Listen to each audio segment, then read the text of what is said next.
অন্ধকারের মধ্যে হ্যারিকেন নিয়ে একটা লোক একটা লম্বা পরিত্যক্ত বারান্দা ধরে সামনের দিকে হেঁটে যেতে লাগলো। যত সামনের দিকে হেঁটে যাচ্ছে ততই যেন তার মনে হচ্ছে যে পেছন থেকে ভেসে আসা একটা ঠান্ডা বাতাস মাঝে মাঝেই তার সাদা হয়ে আসা মাথার চুলগুলোকে উড়িয়ে দিচ্ছে। লোকটার মুখে একটা অদ্ভুত হাসি। সেটা আসলেই আনন্দের হাসি না অন্য কিছু, নাকি তার মুখে এমন হাসি সব সময় থাকে তা ভালোভাবে বোঝা যায় না।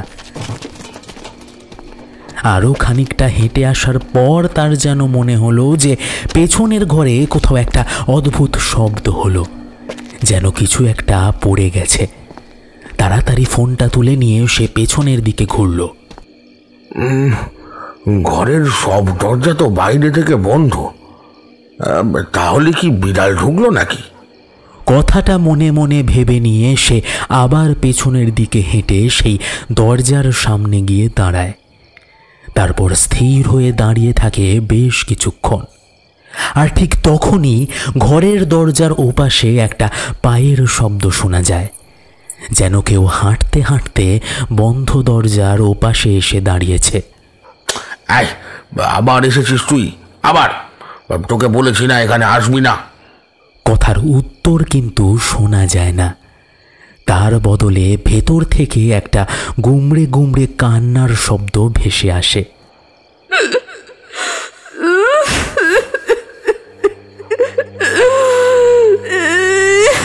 টর্চের আলোর চারপাশটা বাদ দিলে বাকিটুকু কালো অন্ধকারে ঢেকে আছে। আকাশের এক কোণে সদ্য মাটি থেকে উঠে আসা চাঁদটা জ্বলজ্বল করছে। টর্চের অল্প আলোতে বাইরের পরিবেশটা অস্পষ্টভাবে দেখা যায়, কিন্তু ভেতরের কিছুই দেখা যায় না। আলোটা দরজার কাছে ভালোভাবে নিয়ে গেল লোকটা। দরজাটা পুরোপুরি বন্ধ থাকলেও কাঠের দরজার ফাঁকে এখানে ওখানে ছোট ছোট ভাঙা ভাঙা গর্ত তৈরি হয়েছে। সেই গর্তের ছিদ্রে চোখ রাখে সে। অন্ধকারে ঘরের ভেতরে কোনো কিছুই তেমন দেখা যায় না। দরজা, জানলা, এমনকি উপরের ঘুলঘুলি পর্যন্ত যেখানে বন্ধ রয়েছে সেখানে কী বা দেখা যাবে ভেতরে। কিন্তু তার একটা ঘোলাটে চোখ ওই সামান্য ছিদ্র দিয়ে অন্ধকারের মধ্যেও যেন কিছু একটা খুঁজতে থাকে। আর ঠিক তখনই বোঝা যায় যে ঘরের মাঝামাঝি জায়গা থেকে একটা কালো জীবন্ত অন্ধকার যেন হাঁটতে হাঁটতে দরজার সামনে এসে দাঁড়িয়েছে। যেই ছিদ্রের মধ্যে তার চোখ রয়েছে সেই ছিদ্রের কাছাকাছি এসে দাঁড়িয়েছে কেউ। তার মনে হয় যে ঘরের দরজার উল্টো দিকের ওই ছিদ্রের শেষ প্রান্তে যেন আরও একটা চোখ এসে দাঁড়িয়েছে। ততক্ষণে সেই চোখ দেখে চলেছে তার ঘোলাটে চোখটাকে। তবে সেই চোখের মধ্যে একটা কালো কুচকুচে উজ্জ্বল ভাব রয়েছে। ধরফর করে দরজার কাছ থেকে সরে আসে লোকটা। তারপর বলে, আবার এসেছিস তুই? আবার এসেছিস? তোকে বলেছি না আমার কাছে তুই আর আসবি না। চলে যা এখান থেকে, চলে যা যা যা। কথাটা বলতে বলতে লোকটা হাঁপাতে হাঁপাতে দরজার কাছ থেকে সরে আসে। তারপর যেন দ্রুত পায়ে আশেপাশে জমা ধুলো উড়িয়ে দিয়ে লম্বা বারান্দা ধরে সামনের দিকে হাঁটতে থাকে লোকটা। আর মুখে বিড়বিড় করতে থাকে, কেন কেন কেন? বিড়বিড় করে তার বলা কথাগুলো অস্পষ্টভাবে বাতাসে উড়ে যায়। বাইরে থেকে ঠান্ডা হাওয়া এসে ঝাপটা মারে। আর ঠিক তখনই একটু আগে সেই দরজার কাছে একটা কালো অন্ধকার এসে জমা হয়। দেখতে দেখতে সেই অন্ধকারটা একটা নারী মূর্তির রূপ নেয়। লোকটা ততক্ষণে বারান্দার অপর প্রান্তে পৌঁছে গেছে। ঠিক তখনই হাসির শব্দে ভরে ওঠে চারপাশটা।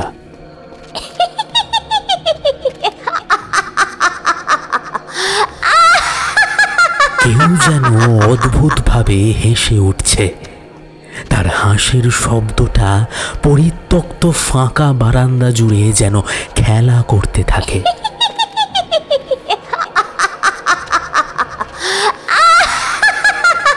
লোকটা থমকে দাঁড়ায়, হ্যারিকেনটা তুলে নিজের মুখের এক পাশে ধরে।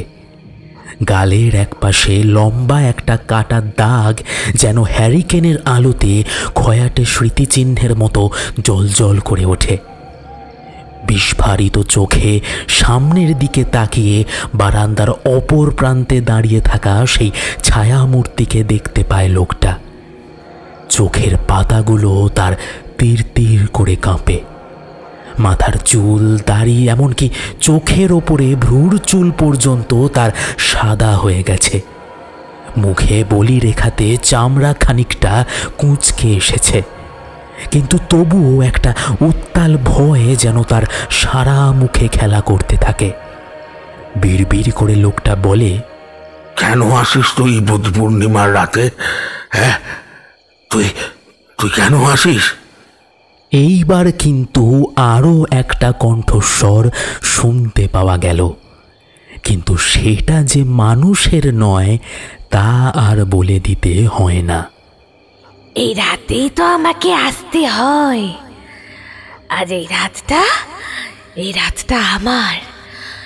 এই গোটা ভিলা আজ রাতে শুধুই আমার। তুই চলে যা এখান থেকে, চলে যা বলছি। এই রাতে তুই এখানে থাকবি না এখানে। লোকটার গোটা শরীরটা যেন ভয়ে একবার কেঁপে ওঠে। ওই ছায়া মূর্তি ততক্ষণে আরও সামনে এগিয়ে এসেছে। এবার যেন হ্যারিকেনের আলোয় অস্পষ্টভাবে তাকে দেখা যায়। এমন ভয়ঙ্কর রূপ কারোর কখনো হতে পারে না।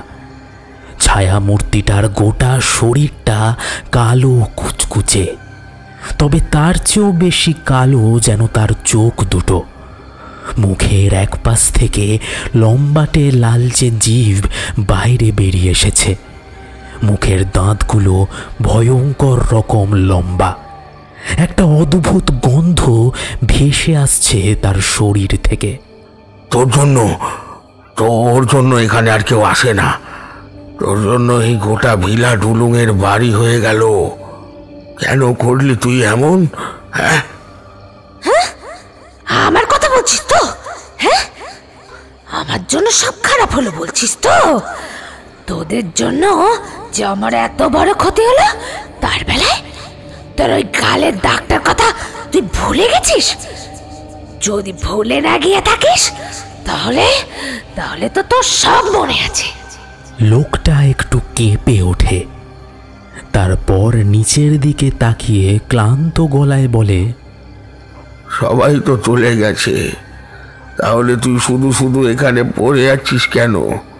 তুইও চলে যা, আমায় মুক্তি দে, আমায় বাঁচতে দে।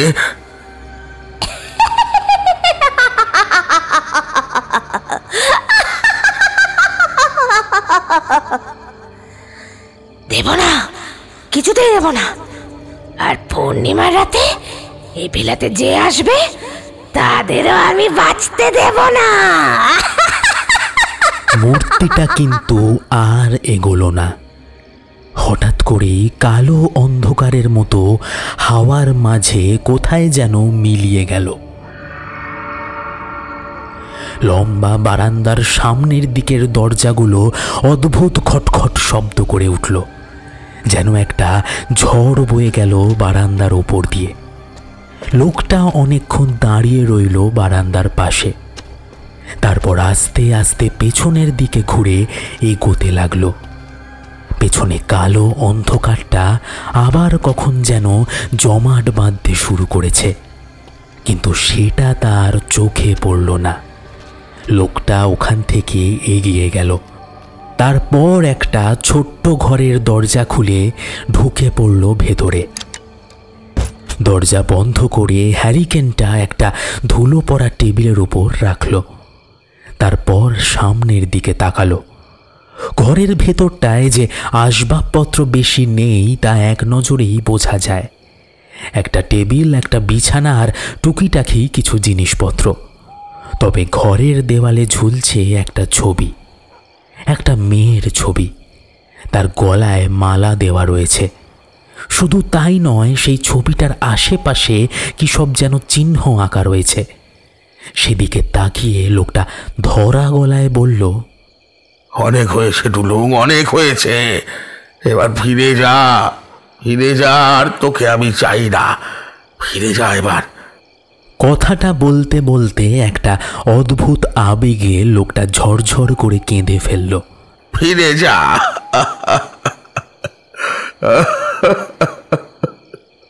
তার শুকনো গাল বেয়ে নেমে আসতে থাকে চোখের জল। কাঁদতে কাঁদতে সে ভ্যাপসা গন্ধ আর ড্যাম পড়া দেওয়ালের মাঝে অল্প ধুলো জমা মেঝের ওপরে বসে পড়ে। আর ঠিক তখনই সামনের ছবিটা যেন জীবন্ত হয়ে আসে। তার দুটো চোখ আস্তে আস্তে বদলে যায় এক অদ্ভুত উজ্জ্বলতায়, আর তার মুখের হাসিটা চওড়া হতে হতে ছড়িয়ে যায় বেশ খানিকটা। আর তার সঙ্গে একটা লকলকে কি যেন নেমে আসে নিচের দিকে। লোকটা যেন কিছু একটা আভাস পায়। তড়িৎ গতিতে সামনের দিকে তাকায় সে, আর তারপরেই দেখতে পায় যে তার সামনে এসে দাঁড়িয়েছে সেই মেয়েটা। লোকটার মুখ থেকে কাঁপা কাঁপা গলায় বেরিয়ে আসে একটা শব্দ, টুলুং।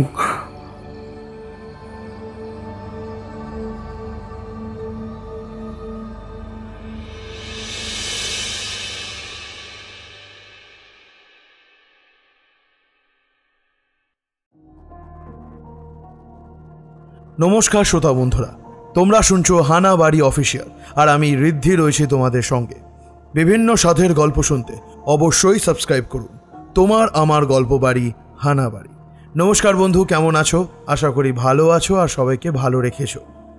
আজকের গল্প শুরু হয়ে গেছে। আজকের গল্প সুকান্ত দাসের কলমে ট্রাই ভৌতিক অভিযান সিরিজের তৃতীয় অভিযান ডুলুং। আজকে গল্প পাঠে আদিত্য। আজকে আমাদের সঙ্গে আছে গল্প দাদু আসর এবং হরোস্কোপ অফিসিয়াল থেকে ইভান সরকার। চলো আর দেরি না করে গল্পের পরবর্তী অংশ শুনে নেওয়া যাক। গল্পটি শেষ পর্যন্ত শোনার অনুরোধ রইল।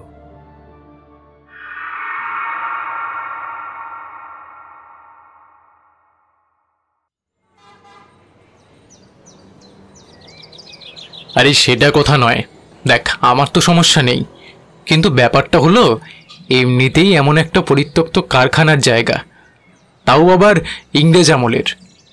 এতদিন পরে সেখানে গিয়ে অন্য কিছু না হোক ভাঙাচোরা ধ্বংসস্তূপের মধ্যে চাপা পড়ে যাব না তো? শুনেছি এই সমস্ত বাড়িঘর বা ভিলা হঠাৎ করে ভেঙে পড়তে পারে। আরে আমিও তো সেটাই বলছি, দেখতে দেখতে তো আর কম সময় হলো না। যদি সেই জায়গাটা ইংরেজের আমলে প্রায় 1850 নাগাদ তৈরি হয়েই থাকে, তাহলেও তো আজ প্রায় 170-80 বছরের কাছাকাছি। মনোজ এতক্ষণ চুপ করে বসেছিল। এবার আমাদের কথা শুনে তার সামনে খোলা মোবাইলটা একপাশে সরিয়ে রেখে বলল, দেখ, এত ভালো একটা জায়গা এভাবে চট করে আমরা পাবো না। আসলে তোরা তো জানিস, এই জমি জমা নিয়ে কিছু কাজ আমাদের নতুন শুরু হয়েছে। এই জায়গাটায় বেশ খানিকটা পরিত্যক্ত জমি রয়েছে, আর তার সঙ্গে ওই পুরনো ভিলা, এই সব কিছুই আমাদের কেনার কথা চলছে। জায়গাটা ভেঙে নতুন করে আবার কারখানা তৈরি করার কথা ভাবা হচ্ছে। তবে মোটেই এখানে শুধু আমার একার হাত নয়, বাবার সঙ্গে বাবার দুজন বন্ধুও রয়েছে। তারা সবাই মিলেই কাজটা করতে চায়। আসলে কি কাজ হবে তা আমি নিজেও জানি না, কিন্তু জায়গাটা একবার দেখে আসতে হবে। বিশেষ করে ওখানে গিয়ে যারা থাকবে, কাজকর্ম করাবে, আশেপাশের লোকজনও প্রয়োজন গোটা জায়গাটা ভাঙার জন্য। বুঝতেই তো পারছিস আর কি, গোটা ম্যানেজমেন্টের জন্য। ও তার মানে তুই বলতে চাইছিস আমরা গিয়ে জায়গাটা দেখে আসবো, তারপর কয়েকদিন পরে নতুন লোক গিয়ে কাজকর্ম শুরু করবে? হ্যাঁ, একদমই তাই। আমি সেটাই ভাবছিলাম, আমি একা না গিয়ে যদি আমরা তিনজনে মিলে যাই তাহলে ব্যাপারটা কেমন হবে? এই ঋষিকেশ, তোর তো ছুটি, তাই না? ঋষিকেশ বেশ কিছুক্ষণ গম্ভীর মুখে বসেছিল। আসলে তার ব্যাংকে বেশ কিছুদিন আগে একটা ঝামেলা হয়ে যায়, এবং অনিচ্ছা সত্ত্বেও তাতে বেশ কিছু ক্ষেত্রে তাকে জড়িয়ে পড়তে হয়েছিল। কারণ গোটা ব্যাপারটা তার ডিপার্টমেন্ট থেকেই হয়েছে। পরে জানা গেছে তাতে ঋষিকেশের কোনো দোষ ছিল না, কিন্তু তবু সে ব্যাপারটা নিয়ে মাঝে মাঝে ভেবে চলে। আমাদের কথা শুনে সে বলল, তাহলে কবে যাওয়া ঠিক করেছিস? দেখ, ব্যাংকে আমার 4 দিনের জন্য লিভ নেওয়ার কথা আছে। আসলে যেটা হয়ে গেল তার সবটাই তোরা জানিস। তারপরে আমি কয়েকটা দিনের ছুটি চাইছিলাম, আর পরের সপ্তাহে সোমবার কাজ করে ওই মঙ্গলবার থেকে বাকি সপ্তাহটা ছুটি পাবো আশা করি। তাহলে তো হয়ে গেল। আর সায়ন্তন, তোর তো মনে হয় কাজের চাপ তেমন নেই, তাহলে পরের সপ্তাহে মঙ্গলবার বেরিয়ে পড়ি, কেমন? 5 দিনের মতো থেকে তারপর চলে আসবো। জায়গাটা কিন্তু প্রত্যন্ত এলাকার, আশা করি খুব একটা অসুবিধা হবে বলে মনে হয় না। তবে হ্যাঁ, ওই এরিয়াটার কিন্তু ইলেকট্রিসিটির ব্যবস্থা নেই, আগে থেকে বলে দিলাম। বুঝলাম, কিন্তু ওখানে কোনো গল্প, মানে এমন পরিত্যক্ত জায়গা, বিশেষ করে এত বছরের পুরনো, তারপর আবার ইলেকট্রিসিটি নেই, সেখানে অনেক কিছুই কানাঘুষো শোনা যায় নিশ্চয়ই।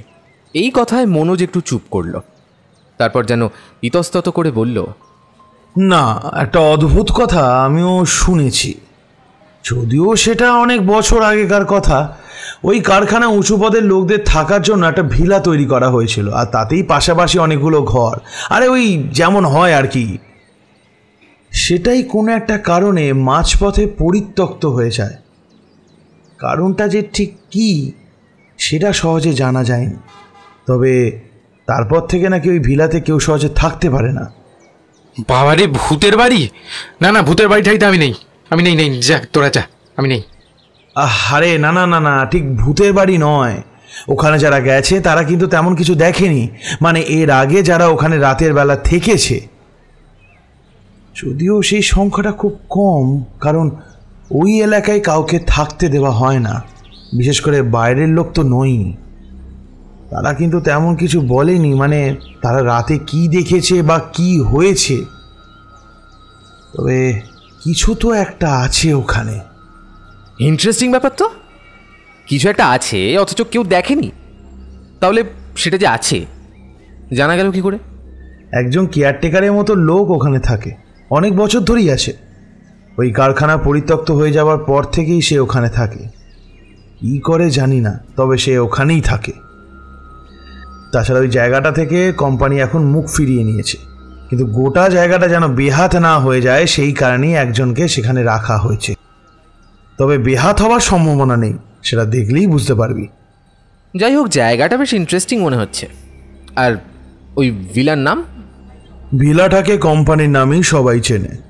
কোম্পানির নাম ছিল ম্যাকফারসন, কোম্পানির ভিলার নাম ছিল ম্যাকফারসন ভিলা। বেশ, তাহলে একটা কাজ করা যাক, পরের সপ্তাহে ওখানে যাওয়ার প্ল্যানটা হোক। আমার একটু বাইরে গেলেও ভালো লাগবে হয়তো। একে তো এই ঝামেলা, তার উপর গরম এত, কোথাও ঘুরতে যাওয়াটাই ভালো হবে। গরম ওদিকে এখানকার থেকে কমই হবে। ঋষিকেশের এই কথায় আমরা দুজনেই হেসে উঠলাম। মনোজ হাসতে হাসতে বলল, কম হবে কিনা জানি না, তবে জায়গাটা একটু গ্রাম্য। ওই কোম্পানি আর ভিলার আশেপাশে অনেকটা জায়গা পর্যন্ত ফাঁকা, তাই এখানকার চেয়ে একটু ঠান্ডা আবহাওয়া ওখানে পাওয়া যেতে পারে। শেষে ঠিক হলো মঙ্গলবার আর না হলে বুধবার নাগাদ আমরা বেরিয়ে পড়ব।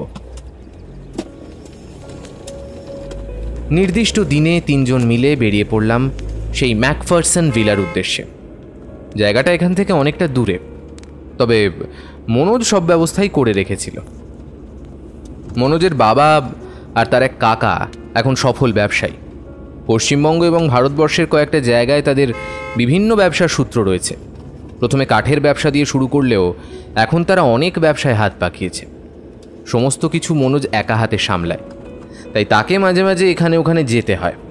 আর সেই সূত্রে আমাদেরও সময় সুযোগ পেলে তার সঙ্গে ঘুরে আসা হয়। যেমন আমরা এখন এসেছি ওই ম্যাকফারসন ভিলাতে। গাড়ির ব্যবস্থা মনোজ করেছিল, আর সেই গাড়িতে করে আমরা সকালে বেরিয়ে সন্ধে নাগাদ গিয়ে পৌঁছলাম জায়গাটায়।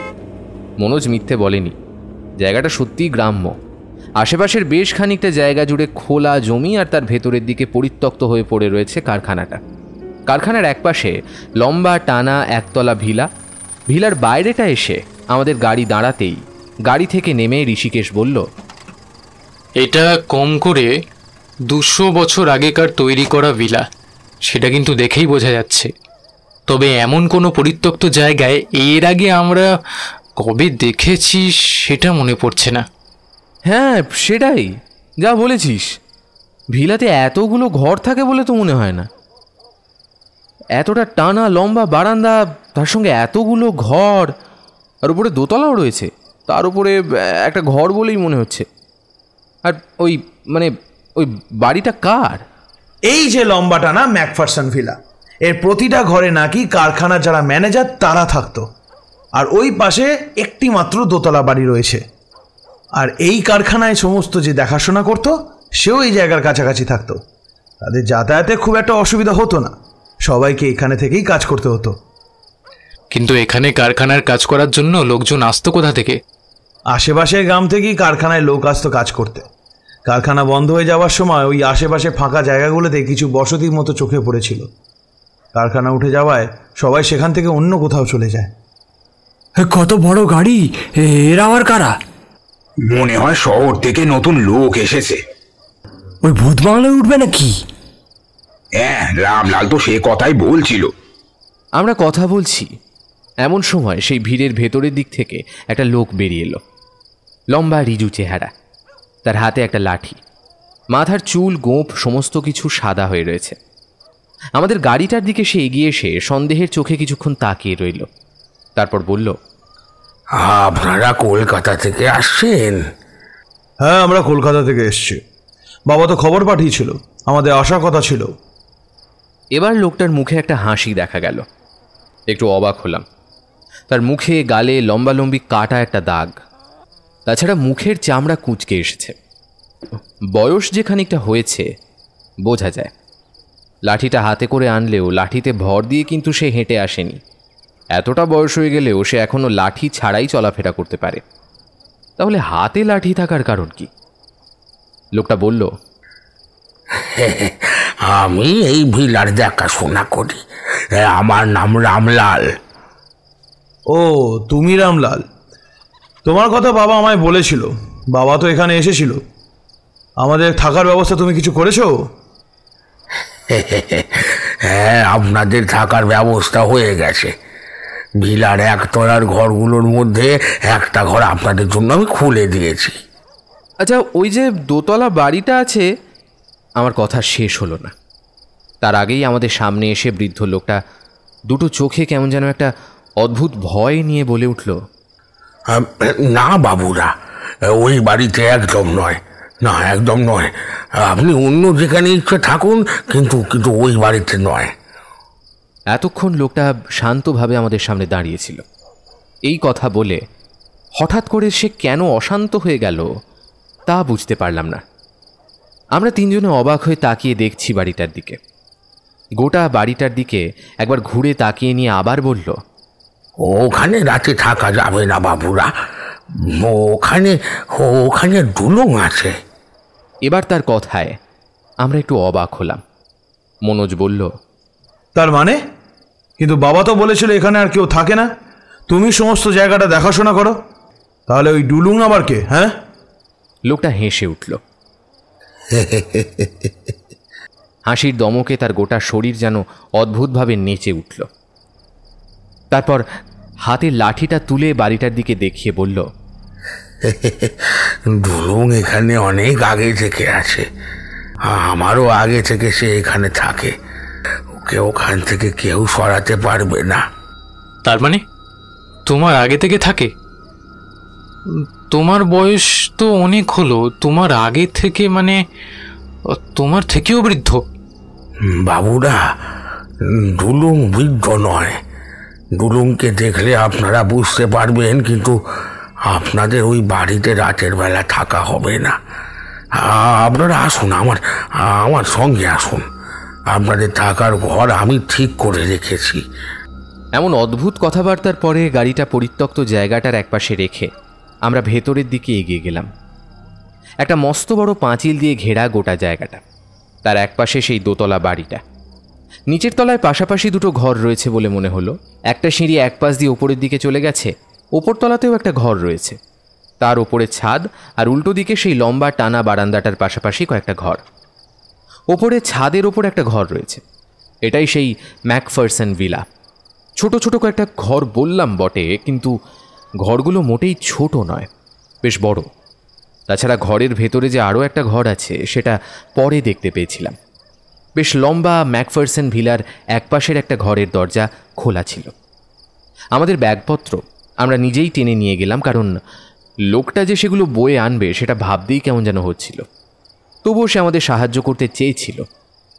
আমরা এগিয়ে গিয়ে বারান্দায় উঠতে একটা ভ্যাপসা গন্ধ নাকে এসে লাগলো। মনোজ বলল, চারপাশ ধুলো ময়লা হয়ে রয়েছে, ভ্যাপসা কেমন একটা গন্ধ। আপনারা আসবেন বলেই পরিষ্কার করে রেখেছি বাবু। এই ঘরটা পুরো ভালোভাবে পরিষ্কার করা আছে। এর ভেতরে আর একটা ঘর আছে, আপনাদের 3 জনের ব্যবস্থা হয়ে যাবে। এর থেকে বেশি কিছুই করতে পারিনি। আপনাদের খাবারের জন্য দূরের গ্রাম থেকে জিনিসপত্র আনিয়েছি। আবার 2 দিন পর না হয় গিয়ে কিছু নিয়ে আসবো। আপনাদের কিছু লাগলে কিন্তু এখানে সহজে পাবেন না। ওই ফাঁকা যে জায়গা পেরিয়ে এসেছেন, তার শেষে যে গ্রাম ছিল, সেই গ্রামের বাজার থেকে আনতে হবে। তার মানে এখানে আশেপাশে আর কিছুই নেই, আর একটা মানুষও নেই কোথাও? না বাবুরা, আর কেউ নেই। সন্ধে হয়ে যাবে একটু পরে। আপনারা ঘরে ঢুকুন, আমি জল এনে দিচ্ছি, হাত পা ধুয়ে নিন। এরপর ঘর থেকে বাইরে না বেরোনোই ভালো। কেন সন্ধ্যার পর বাইরে বেরোবো না কেন? এখানে আবার কোনো ডুলুং রয়েছে নাকি? না, অন্য কিছু নয়, তবে পুরনো জায়গা তো। তাছাড়া সাপ খোপ থাকতে পারে, আমি একাই থাকি, সব ঠিকভাবে খেয়াল রাখা হয় না। পাঁচিলটা ভেঙে গেছে, পেছনের দিকে আগাছা বড় হয়েছে। তাছাড়া ডুলুং মাঝে মাঝে বাইরে বেরিয়ে আসে। এই ডুলুং কে বলো তো? বারবার তার কথা বলছো। আজ আর এসব কথা নয়, কাল সকালে দেখাবো। আপনাদের জন্য রান্না বান্না করাই আছে। আমি একটু পরেই খাবার দিয়ে যাচ্ছি।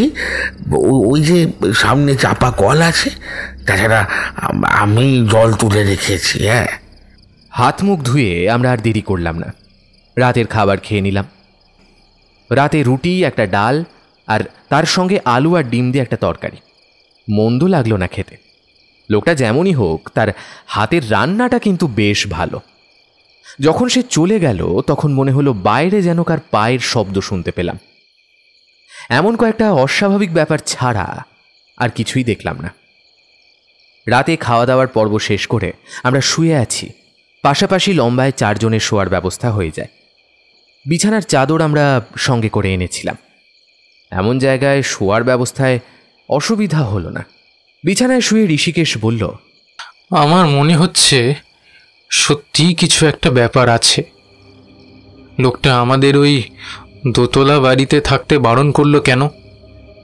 তুই বলতে পারিস যে আমাদের ভয় দেখাতে চাইছে, কিন্তু আমাদের ভয় দেখিয়ে তার লাভটা কি?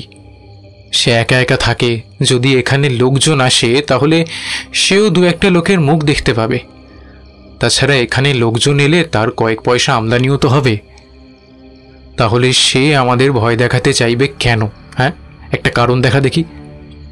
আমার মনে হয় সেসব ব্যাপার নয়, জানিস তো।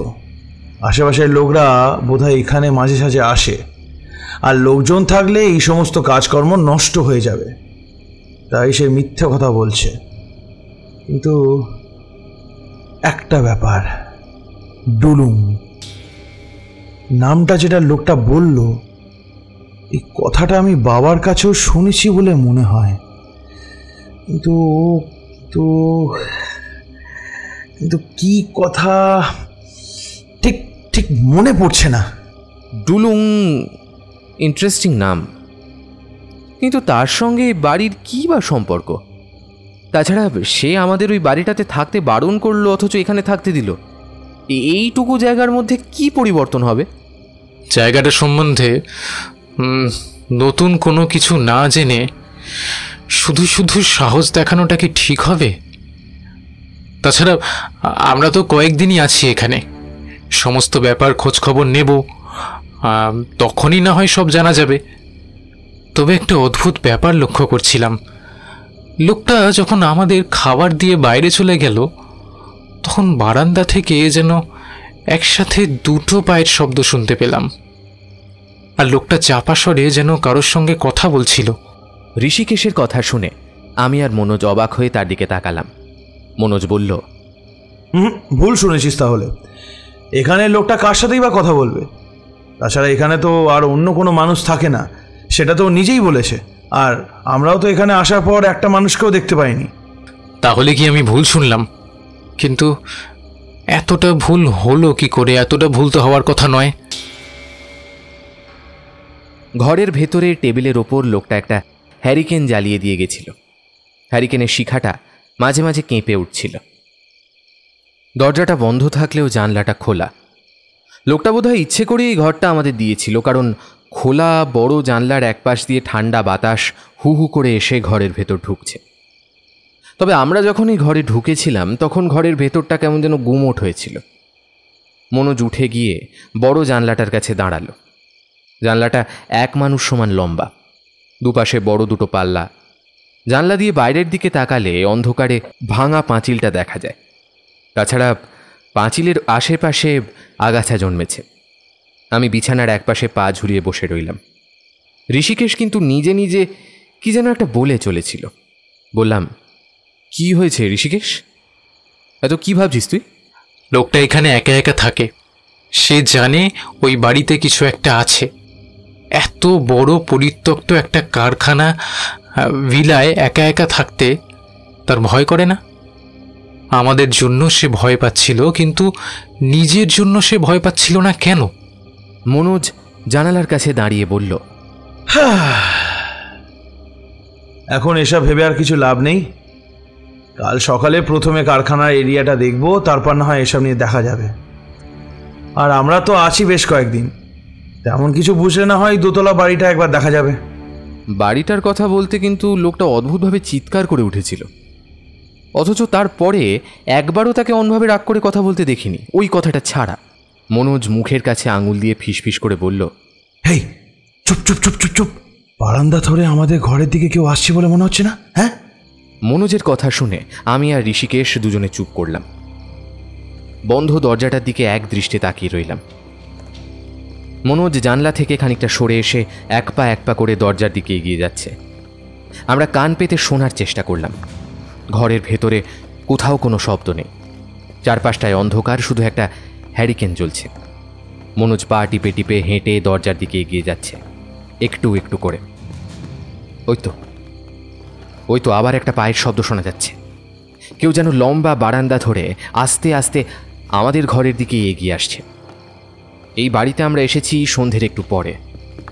খুব ভালোভাবে সব কিছু দেখা সম্ভব হয়নি, তবুও মনে হচ্ছে শব্দটা আসছে বারান্দার অন্য প্রান্ত থেকে।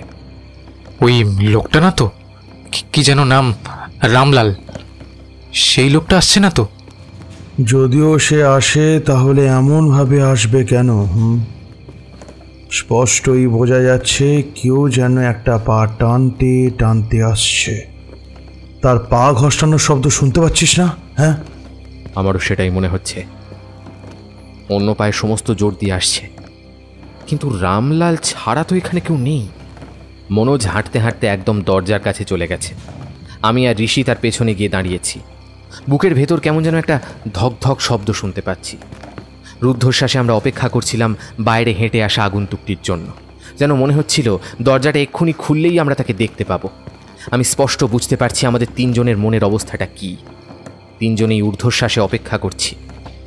বাইরে পায়ের শব্দটা আমাদের ঘরের আগের দুটো ঘরের কাছে রয়েছে এখন। সেখান থেকে আমাদের ঘরের দরজা পর্যন্ত তাকে আরও কিছুটা হেঁটে আসতে হবে। কিন্তু তার আগে একটা অদ্ভুত ব্যাপার ঘটে গেল।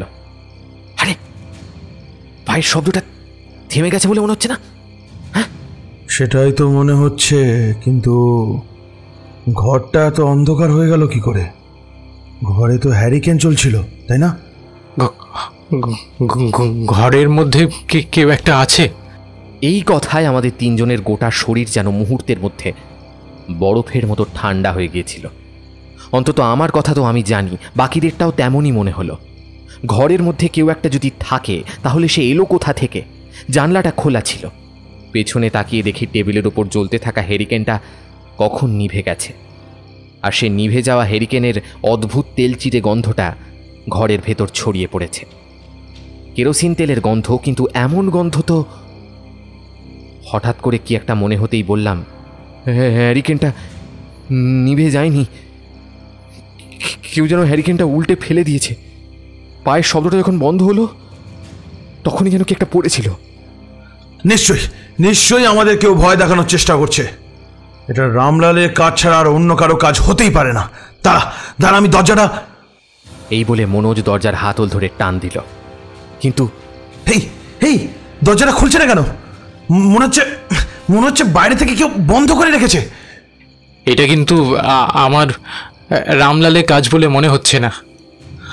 আমাদের ঘরের দরজার সামনে কিন্তু কারোর পায়ের শব্দ শুনতে পাইনি আমি। তাছাড়া রামলাল সবসময় হাতে একটা লাঠি নিয়ে হাঁটে, কিন্তু কেন হাঁটে তা জানি না। লাঠি হাতে নিয়ে সে হাঁটলে লাঠির শব্দটা তো আমরা শুনতে পাবো। ভুল করছিস। রামলাল লাঠি হাতে নিয়ে হাঁটলেও লাঠিটা মাটিতে নামায় না, তাহলে রামলালের পায়ের তো কোনো সমস্যা নেই। কিন্তু হেঁটে কে আসছিল? আমাদের কথা শেষ হওয়ার আগেই মনোজ একটা অদ্ভুত কাজ করল। ঘরের দরজাটা বেশ শক্তপোক্ত হলেও অনেক দিনের পুরনো কাঠের গায়ে কয়েকটা ছিদ্র হয়ে গিয়েছিল। মনোজ নিচু হয়ে সেই ছিদ্রের গায়ে চোখ রাখল। বাইরেটা অস্বাভাবিক অন্ধকার হওয়ার কথা, কিন্তু জানালা থেকে ততক্ষণে চাঁদের আলো ঘরে এসে ঢুকেছে। আর সেই জানালার দিকে তাকিয়ে থাকতে থাকতে একটা অদ্ভুত ব্যাপার আমি দেখতে পেলাম।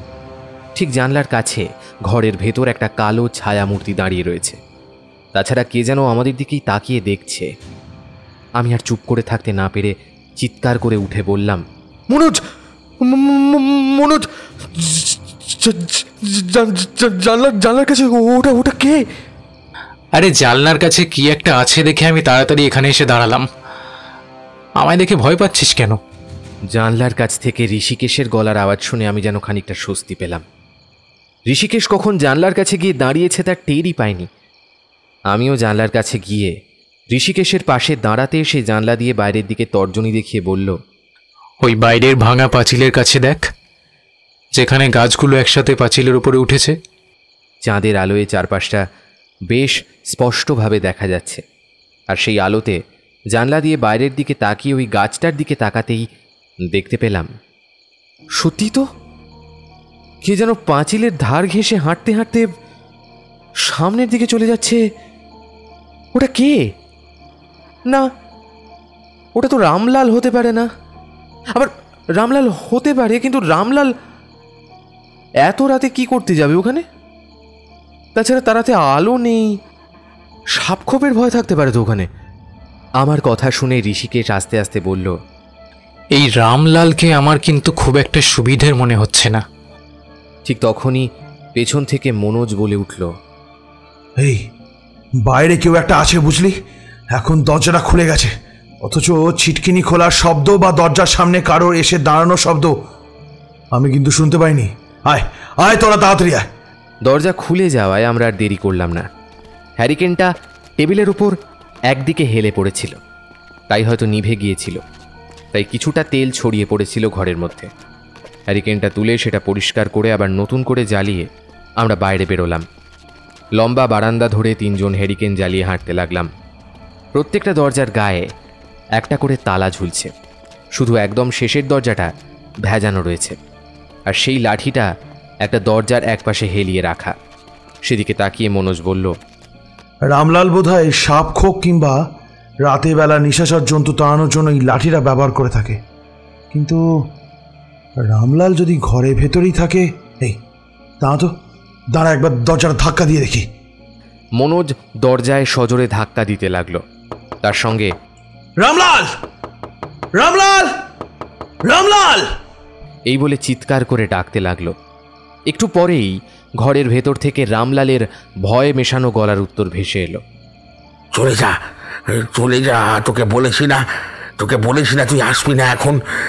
এখন এখানে লোক আছে, এই কদিন তুই আসিস না। রামলালের মুখের কথাগুলো যেন ভয় আর বিরক্তি মেশানো। একইভাবে দুবার কথা বলার পর ঋষিকেশ এবার বলে উঠল, রামলাল, এই যে আমরা আজকে সন্ধেবেলা যারা এসেছি, দরজাটা খোলো একবার। এবার কিন্তু রামলাল কেমন চুপ করে গেল। তারপর তাড়াতাড়ি দরজা খোলার শব্দ শুনতে পেলাম আমরা। রামলাল এক হাতে হ্যারিকেনটা তুলে ধরে রেখেছে, আর অন্য হাতে দরজা খুলে আমাদের সামনে দাঁড়িয়ে রয়েছে। তার খালি গা, পরনে একটা ধুতি। আমাদের এমন সময় এভাবে দেখতে পেয়ে সে চিন্তিত গলায় বলল, কিছু কি হয়েছে বাবুরা? কিছু দেখতে পেয়েছেন? মনোজ আর ঋষিকেশ কিছু বলার আগেই আমি একটু এগিয়ে গেলাম। বললাম, রামলাল, তোমার কাছে প্রতিদিন কে আসে বলো তো? হ্যাঁ, কাকে ভয় পাও তুমি? রামলাল কিছু বলতেই যাচ্ছিল, কিন্তু তার চোখ দুটো হঠাৎ বিস্ফারিত হয়ে উঠল। স্পষ্ট দেখতে পেলাম আমাদের ঘাড়ের পেছনের দিক দিয়ে রামলাল বাইরের দিকে তাকিয়েছে, আর সে কি যেন বিড়বিড় করে উঠল, টুলুং। তার হাতের হ্যারিকেনটা কাঁপতে লাগলো। ঋষিকেশ হ্যারিকেনটা ধরে না ফেললে সেটা মাটিতে পড়েই যেত। কি মনে হতে আমিও পেছনে ঘুরে তাকালাম, আর ঠিক তখনই মনে হলো বারান্দায় রামলালের ঘরের দরজার কাছে যেখানে আমরা দাঁড়িয়েছিলাম, সেই বারান্দাটা লম্বায় অনেক বড় হলেও চওড়ায় কম নয়। পাশাপাশি 3টে মানুষ শুয়ে পড়তে পারবে। সেই বারান্দায় একদম শেষের দিকে এতক্ষণ কে যেন একটা দাঁড়িয়েছিল। আমরা দুজন ঘুরে তাকাতেই সঙ্গে সঙ্গে ছায়ামূর্তিটা যেন হাওয়ায় মিলিয়ে গেছে। মনোজ চিৎকার করে বারান্দার শেষের দিকে দৌড় দিল। কে ওখানে? কে কে? দাঁড়াও বলছি, দাঁড়াও! এতক্ষণে রামলাল সম্বিত ফিরে পেয়ে চিৎকার করে বলল, ওই বাবুকে আটকান, ওই বাবুকে আটকান। বাবু যাবেন না, যাবেন না বাবু। ও আর কেউ নয়, ও দুলুং। নতুন মানুষ দেখলে ও এখানে আসে। বাবু যাবেন না, যাবেন না বাবু। সঙ্গে সঙ্গে আমি আর ঋষিকেশ বিপদটা ঠিক কী তা আন্দাজ করতে পেরেছিলাম। আমরাও পেছনের দিকে ঘুরে মনোজকে ডাকতে যাব, ঠিক তার আগে মনোজ সামনের দিকে যেতে গিয়ে বারান্দা থেকে হুমড়ি খেয়ে নিচে মাটিতে পড়েছে। আমরাও কাছাকাছি এগিয়েছি। ঠিক তখনই আশেপাশের নিস্তব্ধতাটুকু খান খান করে দিয়ে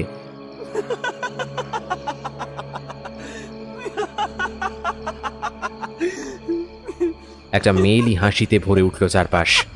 রামলাল কাঁদো কাঁদো ধরা গলায় বলল, বাবুদের আমি আগেই বলেছিলাম রাতের বেলা বাইরে বেরোবেন না, বেরোবেন না, বেরোবেন না। আপনারা শুনেন না আমার কথা। এখানে দুলুং আছে, ও কিন্তু কাউকে ছাড়ে না। দুলুং কে রামলাল? আর সে এখানে কেন আছে? দেখো, এখানে যে কিছু একটা আছে তা আমরা বুঝতে পারছি। তুমি সবটা আমাদের খুলে বলো। রামলাল হ্যারিকেনটা তুলে চারপাশটা একবার দেখে নিল। তারপর এক হাতে লাঠি, এক হাতে হ্যারিকেন নিয়ে ইশারায় আমাদের তার পিছু পিছু যেতে বলল। মনোজ হাত পা ঝেড়ে উঠে দাঁড়িয়েছিল। বলল,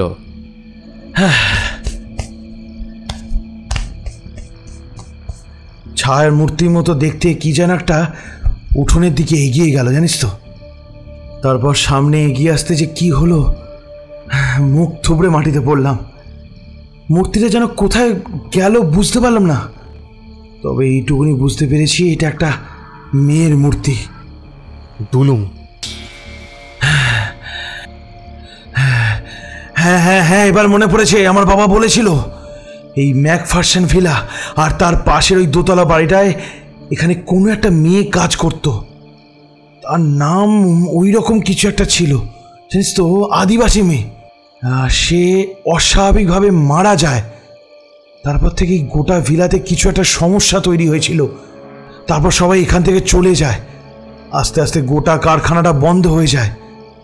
তবে কারখানা বন্ধ হয়ে যাবার পিছনে অন্য কারণ থাকলেও এই ম্যাকফারসন ভিলা ফাঁকা হবার পিছনে ওই ডুলুংয়ের হাত ছিল। আমরা তখন একটা দরজার কাছে এসে দাঁড়িয়েছিলাম।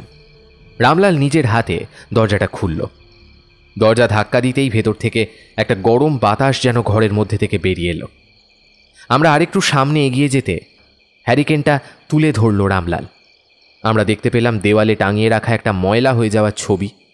তার গলায় ঝুলছে শুকনো রজনীগন্ধার মালা। একটা মেয়ের ছবি, উজ্জ্বল দুটো চোখ, মুখে একটা মিষ্টি হাসি। গায়ের রং একটু শ্যামলা বলেই মনে হলো। মাথার দুদিকে দুটো বেনুনি। ছবিটা গলা পর্যন্তই আছে, কিন্তু চোখ দুটো সেই দুটো যেন উজ্জ্বল হয়ে আছে। সেদিকে তাকিয়ে রামলাল কাঁদো কাঁদো গলায় বলল, এই হলো টুলুং। আমি তখন এই ভিলাতে প্রথম কাজ করার জন্য আসি। তার 1 বছরের মাথায় ও মারা গিয়েছিল। তারপর থেকে এই ম্যাকফারসন ভিলা অভিশপ্ত হয়ে গেল বাবুরা। গোটা ব্যাপারটা আমাদের খুলে বলো রামলাল, আমরা কিছু একটা বুঝতে পেরেছি। ঠিক তখনই বাইরে বারান্দার কাছে আবার সেই পায়ের শব্দটা শোনা গেল। এবার কিন্তু আমি, মনোজ, ঋষিকেশ ওখানে কে আছে দেখার জন্য বাইরে গেলাম না। আর ঠিক তখনই যেন একটা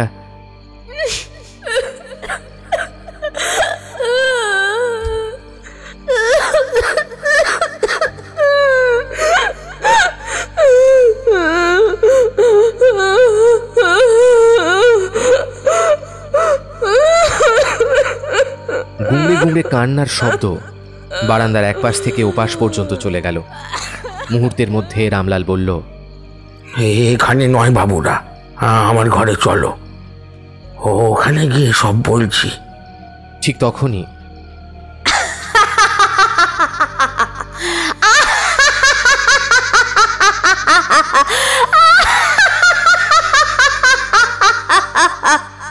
হাসির শব্দটা শুনে কিন্তু আমরা বেশ ভয় পেয়েছিলাম।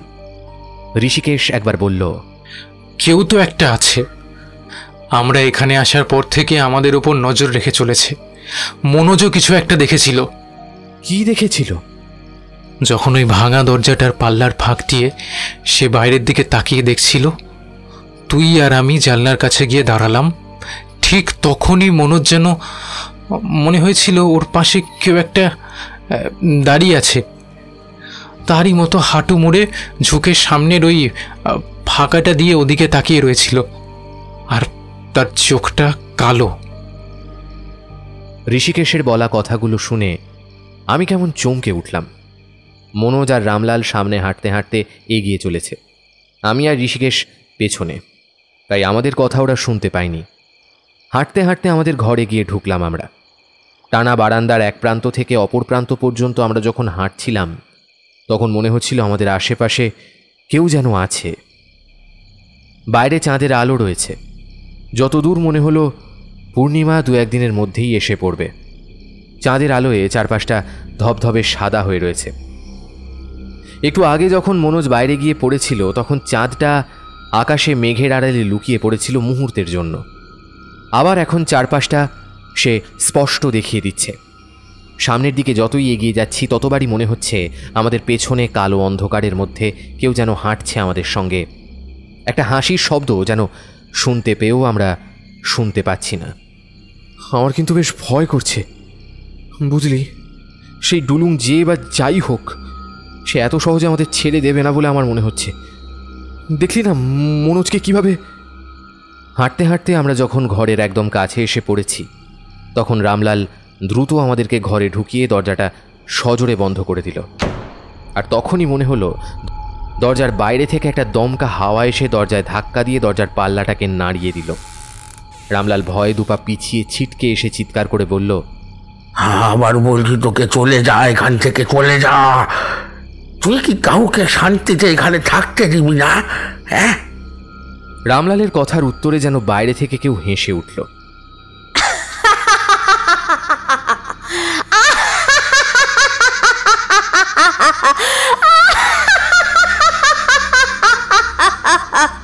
অদ্ভুত সেই হাসি, আর তারপর যেন একটা চিৎকার ভেসে এলো।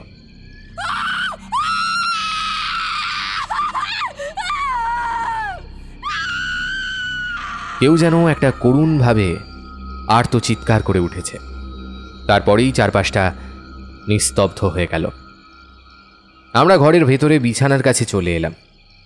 রামলাল তাড়াতাড়ি এগিয়ে এসে ঘরের জানলাটা বন্ধ করে দিল, আর হ্যারিকেনের আলোটা বাড়িয়ে দিয়ে বিছানার একপাশে মেঝেতে রাখল। তারপর মেঝের ওপরেই বসে পড়ল। রামলালকে এতক্ষণে আমরা ভালো করে দেখার চেষ্টা করলাম। তার মুখে বয়সের ভারের সঙ্গে সঙ্গে আরও কি একটা যেন রয়েছে। আতঙ্কে তার ঘর্মাক্ত শরীরে ধুতিটা খানিকটা উপরে উঠে এসেছে। এমনভাবে ধুতি পরতে আজকাল আর কাউকে দেখা যায় না। আমাদের মধ্যে নিস্তব্ধতা ভেঙে প্রথম কথা বলল মনোজ। রামলাল, রামলাল, সব কিছু খুলে বলো, নয়তো আমরা কিচ্ছু বুঝতে পারছি না। কেই ডুলুং? হ্যাঁ, বাইরে যে মেয়েটা ওভাবে হাসলো, সে কি কোনো মানুষ না ভূত? আমার মনে হয় সে মানুষ নয়, এ ব্যাপারে আমি নিশ্চিত। কিন্তু এখানে কি আছে আর কেনই বা আছে? ও যে এখানেই মরেছিল বাবুরা। আমি সেখানে কাজ করতে আসার 1 বছরের মধ্যে মেয়েটা মরল। তারপরেই এই এই ম্যাকফার্সন ভিলাটা এমন হয়ে গেল বাবু। ঘরের মধ্যে হ্যারিকেনের আলোটা বাড়িয়ে দেওয়ার পরেও একটা অন্ধকার কোথা থেকে যেন ঘরের চারপাশে ছড়িয়ে পড়েছিল। আমরা 3 জন পাশাপাশি বসলাম। 3 জনেরই মাথার ভেতরে ওই একটা ব্যাপার ঘুরছে, কে এই ডুলুং? আমরা যার কথা শুনলাম এবং মনোজ যাকে দেখেছে, সে আসলে কে?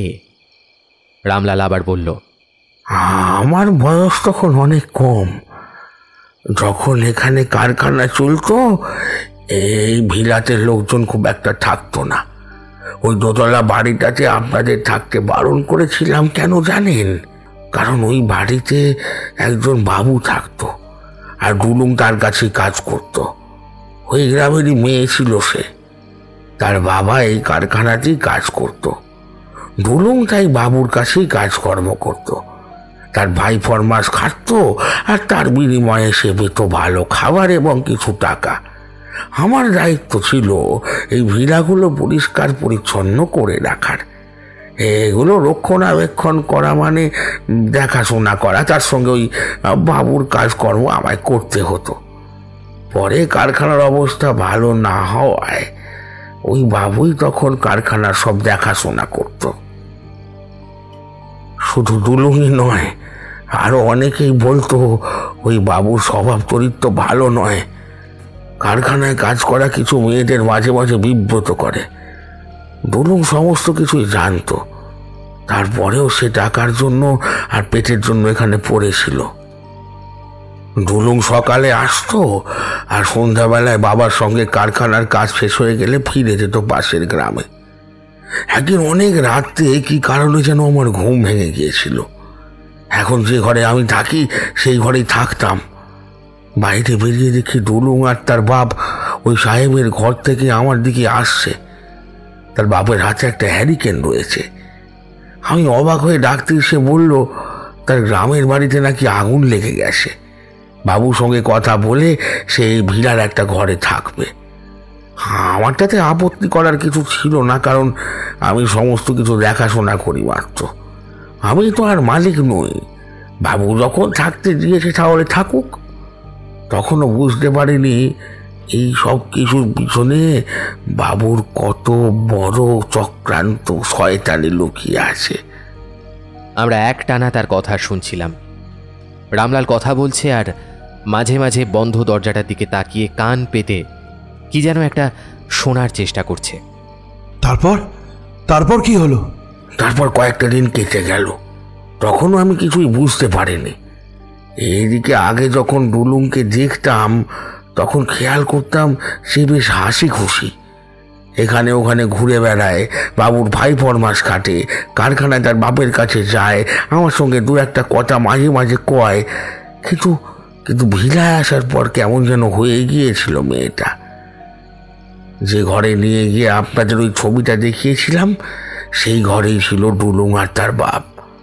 সন্ধ্যাবেলা আমি জোর করে চেপে ধরে ডুলুংকে বললাম, এই কি ব্যাপার বলতো, তুই এমন হয়ে থাকিস কেন? আমার সঙ্গে দেখা হলে কথা বলিস না, তাছাড়া তোকে কেমন মন মরা বলেও মনে হয়। তোমার সাথে আমি আবার কি কথা বলবো? হ্যাঁ, আমার ভালো লাগে না কথা বলতে, তাই কথা বলি না। আর মন মরা হয়ে থাকি কোথায়? সব ঠিক আছে, কিছু এমন হয়নি। কথা শুনে মনে হলো যেন ডুলুং আমায় কোনো রকম এড়িয়ে চলে গেল। তবে ব্যাপারটা কিন্তু আমার মাথায় রইল। আমরা এক জায়গাতেই থাকি, তাও আবার এই ভিলাতেই। ঘর অন্য হলেও একই জায়গা তো। ডুলুং যখন থেকে বাবুর কাজকর্ম করত, তখন থেকে বাবু আমার জন্য খাওয়ার ব্যবস্থা করে দিয়েছিল। ডুলুং নিজের হাতে রান্না করত। আগে ডুলুং নিজের হাতে আমায় খাবার দিয়ে যেত, কিন্তু এখন তার বাপ দিয়ে যায়। আর যখনই দিয়ে যায় তখনই গন্ধে বুঝতে পারি যে সে দেশি মদের নেশা করেছে। বাবুরা সারাদিন এমন একটা ভাঙাচোরা বাড়িতে থাকা, তাই নেশা ভাঙা আমিও মাঝে মাঝে করতাম, কিন্তু ডুলুকের বাপের মতো নয়। এভাবেই চলছিল কয়েকদিন। একদিন রাতে আমি ঘর থেকে বেরিয়েছি, ঠিক এমন সময় দেখি কেউ একজন হাঁটতে হাঁটতে ওই দোতলার সাহেবের বাড়ির থেকে এগিয়ে আসছে এদিকে। সেদিন আকাশে চাঁদের আলো অল্প ছিল। সেই চাঁদের আলোয় দেখতে পেলুম ডুলুং দুহাতে নিজেকে জড়িয়ে ছুটতে ছুটতে যেন সাহেবের বাড়ি থেকে নিজের ঘরে এসে দরজা খুলে ঢুকে পড়ল। তারপর শুরু হলো তার আর তার বাবার ঝগড়া। আমি কখনোই অন্যের ঘরে উঁকি মেরে কথা শুনিনি, কিন্তু সেদিন কি মনে হতে আস্তে আস্তে এগিয়ে গিয়ে ডুলুংয়ের ঘরের দরজার পাশে দাঁড়িয়ে ভেতরে তাদের কথা শুনতে লাগলাম। আর যা শুনতে পেলাম তাতে আমার গোটা শরীর যেন রাগে আর ভয়ে কেঁপে উঠল। প্রতিদিন রাতে ডুলুং ওই সাহেবের ঘরে যায়, আর সে কথা ডুলুংয়ের বাপ জানে। এর জন্য সাহেব তাকে কারখানায় কাজের টাকার থেকেও বেশি টাকা দেয়। তাছাড়া ওদের দুজনকে এখানে এনে রেখেছে। সাহেব ডুলুংয়ের বাবাকে নেশার জন্য মদের যোগান দেয়। রামলালের মুখে এমন কথা শুনে এবার আমরা একটু অবাক হয়ে গেলাম। ঠিক তখনই বাইরের দিক থেকে যেন একবার একটা কান্নার শব্দ ভেসে এলো।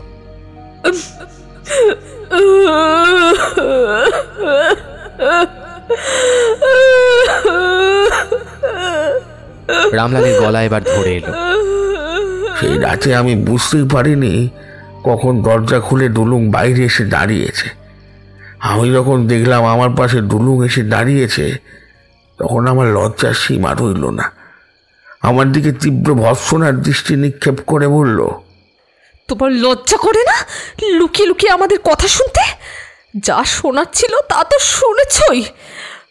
ওই সাহেব, ওই ওই সাহেব। সে আর কোনো কথা বলতে পারল না। চিৎকার করতে করতে সামনের দিকে ছুটে গেল।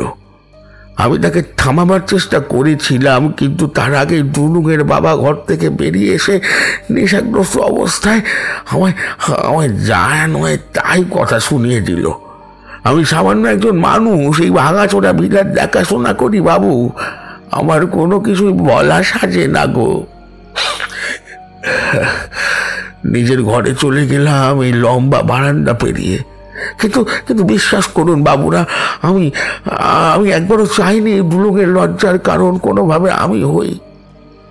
সেই রাতে যে ডুলুং কোথায় চলে গেল সে কেউ জানে না। পরদিনও তার খোঁজ পাওয়া গেল না। তারপরেই সাহেবের টনক নড়ল। কারখানার লোকজনও আমাকে এদিক ওদিক খোঁজাখুঁজি করতে বলল। ওই দোতলা বাড়িটার দোতলায় একটা ঘরে থাকতো বাবু। একতলায় পাশাপাশি দুটো ঘর, তার পেছনের দিকে একটা ছোট্ট ঘর রয়েছে। ওখানে বাতিল জিনিসপত্র রাখা হতো। সেই ঘরে ঢুকে দেখি গলায় ফাঁস লাগানো অবস্থায় ডুলুং ঝুলছে। তার মৃতদেহ পাওয়া গেল প্রায় 5 দিন পরে। ওই ঘরে যে ডুলুং থাকতে পারে সে কথা কেউ ভাবতে পারেনি, কেউ না। কিন্তু তার মৃত্যুর কথা সাহেব বাইরে কোথাও প্রচার হতে দিল না। কারখানার মধ্যে যারা এই ব্যাপারটা জানতে পেরেছিল তাদের সবাইকে টাকা দিয়ে মুখ বন্ধ করে দিল। ডুলুংয়ের বাবাকে অনেক টাকা দিল।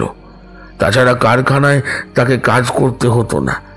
সে সারাদিন এখানে ওখানে ঘুরে বেড়াতো। নেশার টাকা ও খাওয়ার টাকা সবকিছুই সাহেব তাকে দিত। এভাবেই একটা জলজ্যান্ত মেয়ে মারা গেল, অথচ কেউ কিছু জানতে পারলো না বাবুরা। সবাই ডুলুংকে ভুলে গেল বোধহয়। কিন্তু আমি ডুলুংকে বলতে পারিনি। সেই রাতের কথা আমার তখনও মনে ছিল। দেখতে দেখতে মাস কয়েক কেটে গেল। সাহেবের রান্না বান্নার কাজটা তখন আমি করতাম। নতুন করে আর কাউকে রাখতে ভরসা পাচ্ছিল না সাহেব। তাছাড়া কোম্পানির অবস্থাও ভালো নয় যখন কারখানা বন্ধ হয়ে যেতে পারে। ডুলুংয়ের বাবা একদিন ওই দোতলার ছাদ থেকে নিচে পড়ে মারা গেল।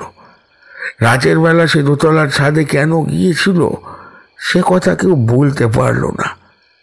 আর তারপরে আমি একদিন দেখতে পেলুম ডুলুংকে। ডুলুং? কিন্তু সে তো মারা গিয়েছিল না।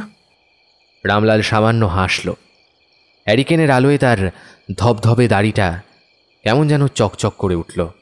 হ্যাঁ, মৃত দুলুমকেই আমি দেখতে পেয়েছিলাম। সেদিন ছিল পূর্ণিমার রাত। রাতে ঘুমোর ভাবটার জন্য ঘুম আসছিল না। আমি লম্বা বারান্দাটার একপাশে পা ঝুলিয়ে বসে রয়েছি। মনে মনে কথা ভেবে চলেছি। এমন সময় দেখি কে যেন বারান্দার এক পাশ ধরে হাঁটতে হাঁটতে আমার দিকে এগিয়ে আসছে। সাহেব থাকে নিজের ঘরে। রাতের বেলা সে পরতপক্ষে বাইরে আসে না। তাছাড়া দিন কয়েক হলো সাহেব কিসে যেন ভয় পায়, তবে সে কথা আমায় খুলে বলতে চায় না।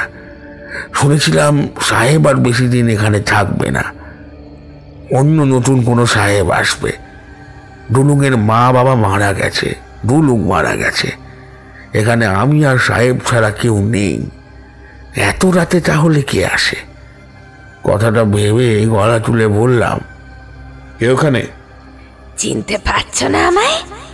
হ্যাঁ, কি গো, পাচ্ছে না চিনতে আমায়? অবিশ্বাস্য সেই গলার স্বর। মনে হচ্ছিল কেউ যেন একটা ফাঁকা কলসির ভেতর থেকে কথা বলছে। শব্দটা বহু দূর থেকে ভেসে আসছে, কিন্তু ছায়ামূর্তিটা অত দূরে নেই। আমি এক মুহূর্তের মধ্যে তার গলার স্বর চিনতে পারলাম, আর সঙ্গে সঙ্গে আমার গোটা শরীর যেন বরফের মতো ঠান্ডা হয়ে গেল। তুমি কিন্তু তুমি কি করে? হ্যাঁ, আমি ডুলুং। সেদিন রাতে যখন আমি ছুটে চলে গেলাম, তখন কেন আটকালে না আমায়? কেন? তাহলে তো আজ আর কোন সাহসে আমি তোমায় আটকাতাম? হ্যাঁ, কোন সাহসে আটকাতাম? তুমি যে আমার সেদিন... আমার গলা কেমন যেন কেঁপে উঠল। ছায়ামূর্তিটা আবার আমার থেকে কয়েক হাত দূরে বারান্দার এক পাশে এসে বসে পড়েছে। আমার বাবা ওই সাহেবের কাছে আমায় বিক্রি করে দিয়েছিল। প্রতিদিন রাতে ওই সাহেবের ঘরে আমায় যেতে হতো, নাহলে সে ভয় দেখিয়েছিল আমার বাবাকে কারখানার কাজ থেকে ছাড়িয়ে দেবে।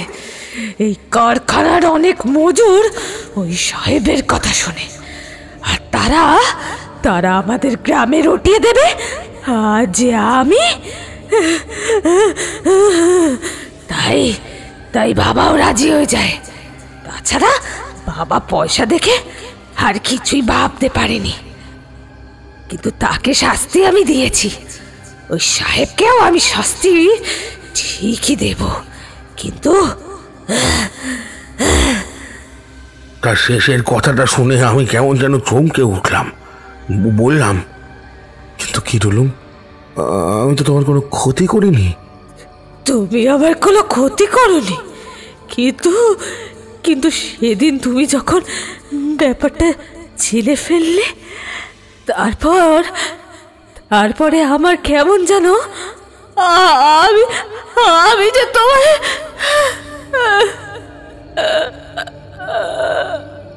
তার বাকি কথাগুলো কোথায় যেন হাওয়ার মধ্যে হারিয়ে গেল, এবং সেই সঙ্গে সঙ্গে একটা অদ্ভুত গর্জন শুনতে পেলাম।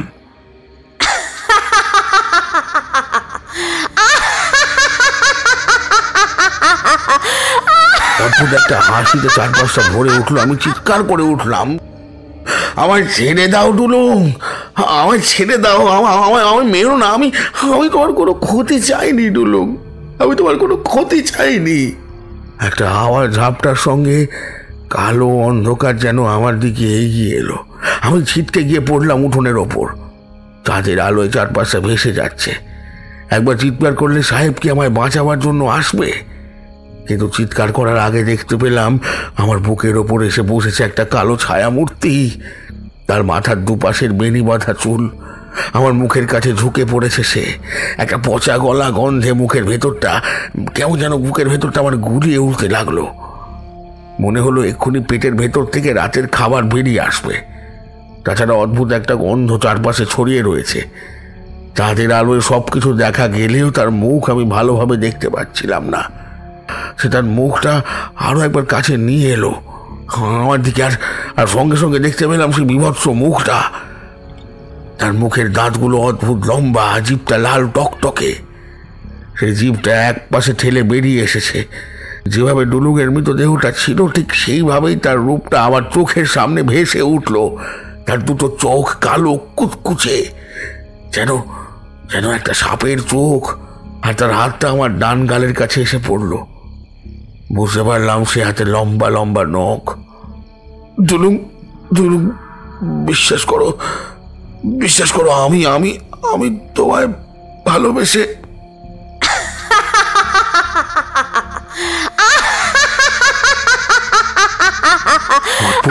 হেসে উঠল সে, মাথাটা উপরের দিকে তুলে সে হাসতে লাগলো, আর একটা হাত আমার গালের কাছে এসে পড়লো। আর তারপরে রামলাল হ্যারিকেনটা আরও সামনে এগিয়ে এনে নিজের গালের কাছে থাকা লম্বা কালো দাগটা দেখালো।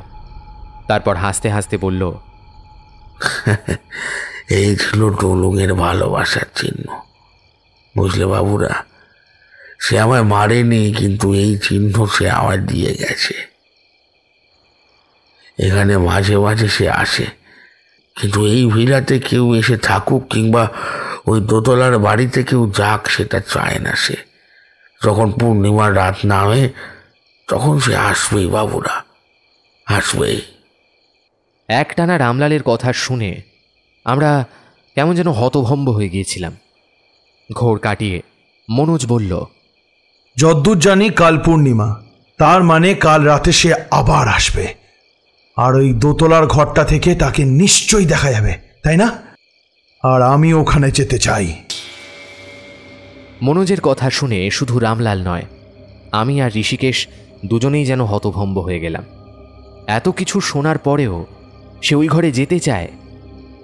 ঋষিকেশ বলল, দেখ, তুই রামলালের কথা বিশ্বাস করিস বা না করিস, কিছু একটা যে আছে সেটা তো আমি দেখেছি, এমনকি তুই নিজেও দেখেছিস। তারপরেও তুই ওখানে। আমার সঙ্গে তো আমি কাউকে আসতে বলছি না, আমি একাই যাব ওখানে। ওই গোটা রহস্যের পিছনে কিছু একটা আছে, সেটা আমাকে উদ্ধার করতেই হবে। ওই দোতলার বাড়িতে কেন কেউ থাকতে পারছে না? আচ্ছা রামলাল, এর আগে ওই বাড়িতে কেউ থাকার চেষ্টা করেনি? হ্যাঁ, ওই বাড়িতেই প্রথম মারা গিয়েছিল সেই সাহেব। তার ঘরে তাকে গলায় দড়ি দেওয়া অবস্থায় ঝুলতে দেখা যায়। তারপরে আরও এক সাহেব এখানে এসেছিল। ততদিনে কোম্পানির কারখানা প্রায় বন্ধ বন্ধ করে দেবে এমন অবস্থা। সেই সাহেবও কিছুদিনের মধ্যেই একইভাবে আত্মহত্যা করে। তারপরে আর কেউ ওখানে থাকার সাহস পায়নি। আপনি ওখানে থাকবেন না বাবু। দেখ মনোজ, এই পাগলামি করিস না। আমি বুঝতে পারছি তুই কেন ওখানে থাকতে চাইছিস। এই সমস্ত কিছুর পেছনে একটা কারণ আছে, সেটা তুই বার করতে চাইছিস। কিন্তু ভাই, যদি তোর কোনো বিপদ হয়। কোনো ক্ষতি হবে না। একটা কথা ভেবে দেখ, যদি আমার কোনো ক্ষতি করার হতো তাহলে ওই উঠানের মাঝখানে আমি যখন ওকে নিয়ে গিয়েছিলাম তখনই তো করতে পারতো, তাই না? ডুলুং ভালো নয় বাবুরা, ও ভালো নয়। ও আপনাদের প্রাণ নিয়ে নিতে পারে। আমি অবাক হয়ে তাকিয়ে রইলাম মনোজের মুখের দিকে। হ্যারিকেনের অল্প আলোয় তার মুখটা কেমন যেন শক্ত হয়ে উঠেছে। এবার বুঝতে পারলাম সে কেন ওখানে থাকতে চাইছে। এই গোটা জায়গাটা তারা কিনতে চায় এবং এখানে নতুন একটা কিছু করতে চায়। তাই যদি এখানে এসে কারুর কোনো বিপদ হয় তাহলে তার সমস্ত দায়ও ওদের উপরে পড়বে। তাই মনোজ নিজেই ওই ঘরে থেকে ব্যাপারটা দেখে নিতে চায়। কিন্তু তবুও তার ভাবনায় যেন সায় দিতে পারছিলাম না। সে রাতে আর কিছুই হলো না। একসময় রামলাল তার ঘরে চলে গেল। যাওয়ার সময় বারবার বলে গেল রাতে আর বাইরে না বেরোতে। আমরা তিনজনে সারাদিনের ধকলে ক্লান্ত শরীর নিয়ে শেষ রাতের দিকে সকলেই ঘুমিয়ে নিলাম। দেখ মনোজ, ওই ডুলুং হোক আর যেই হোক, সে থাকুক আর না থাকুক, ওই দোতলা বাড়িটা এতদিন ধরে পরিত্যক্ত রয়েছে। ওখানে তো অন্য বিপদও হতে পারে। মনোজ গম্ভীর মুখে জানলার কাছে দাঁড়িয়েছিল। সকালের আলোটা জানালা দিয়ে এসে ঢুকছিল। একটু আগেই সকালের খাবারের জন্য চা আর হাতে গড়া রুটি দিয়ে গিয়েছিল রামলাল। তারপর সে কাছেই কোথাও গেছে মুরগির ব্যবস্থা করতে। কাছে মানে ওই পাশের গ্রামের হাটে বাজারের কাছে। আমাদের বারণ না শুনেই সে গেছে। বলেছে, আপনারা মালিক মানুষ, আপনাদের একটু ভালো মন্দ না খাওয়ালে হয়?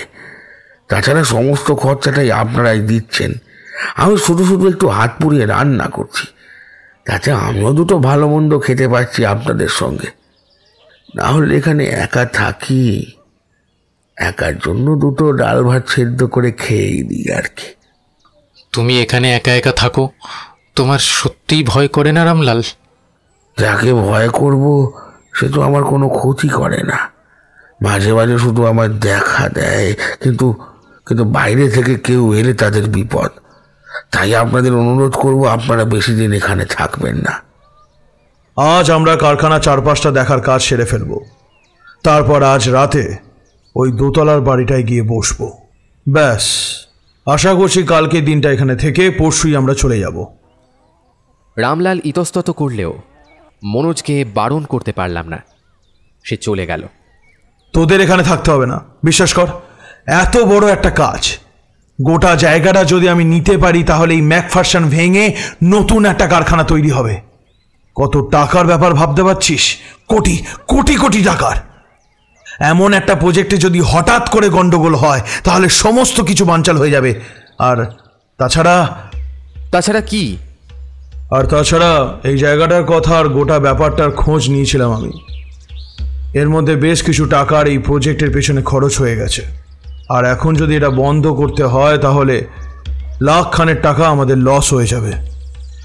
দেখ মনোজ, সমস্ত কিছু বুঝতে পারছি, কিন্তু যদি কোনো বিপদ একটা হয়, প্রাণের ঝুঁকি থাকে, তখন প্রাণের থেকে বড় তো আর কয়েক লাখ টাকা হতে পারে না।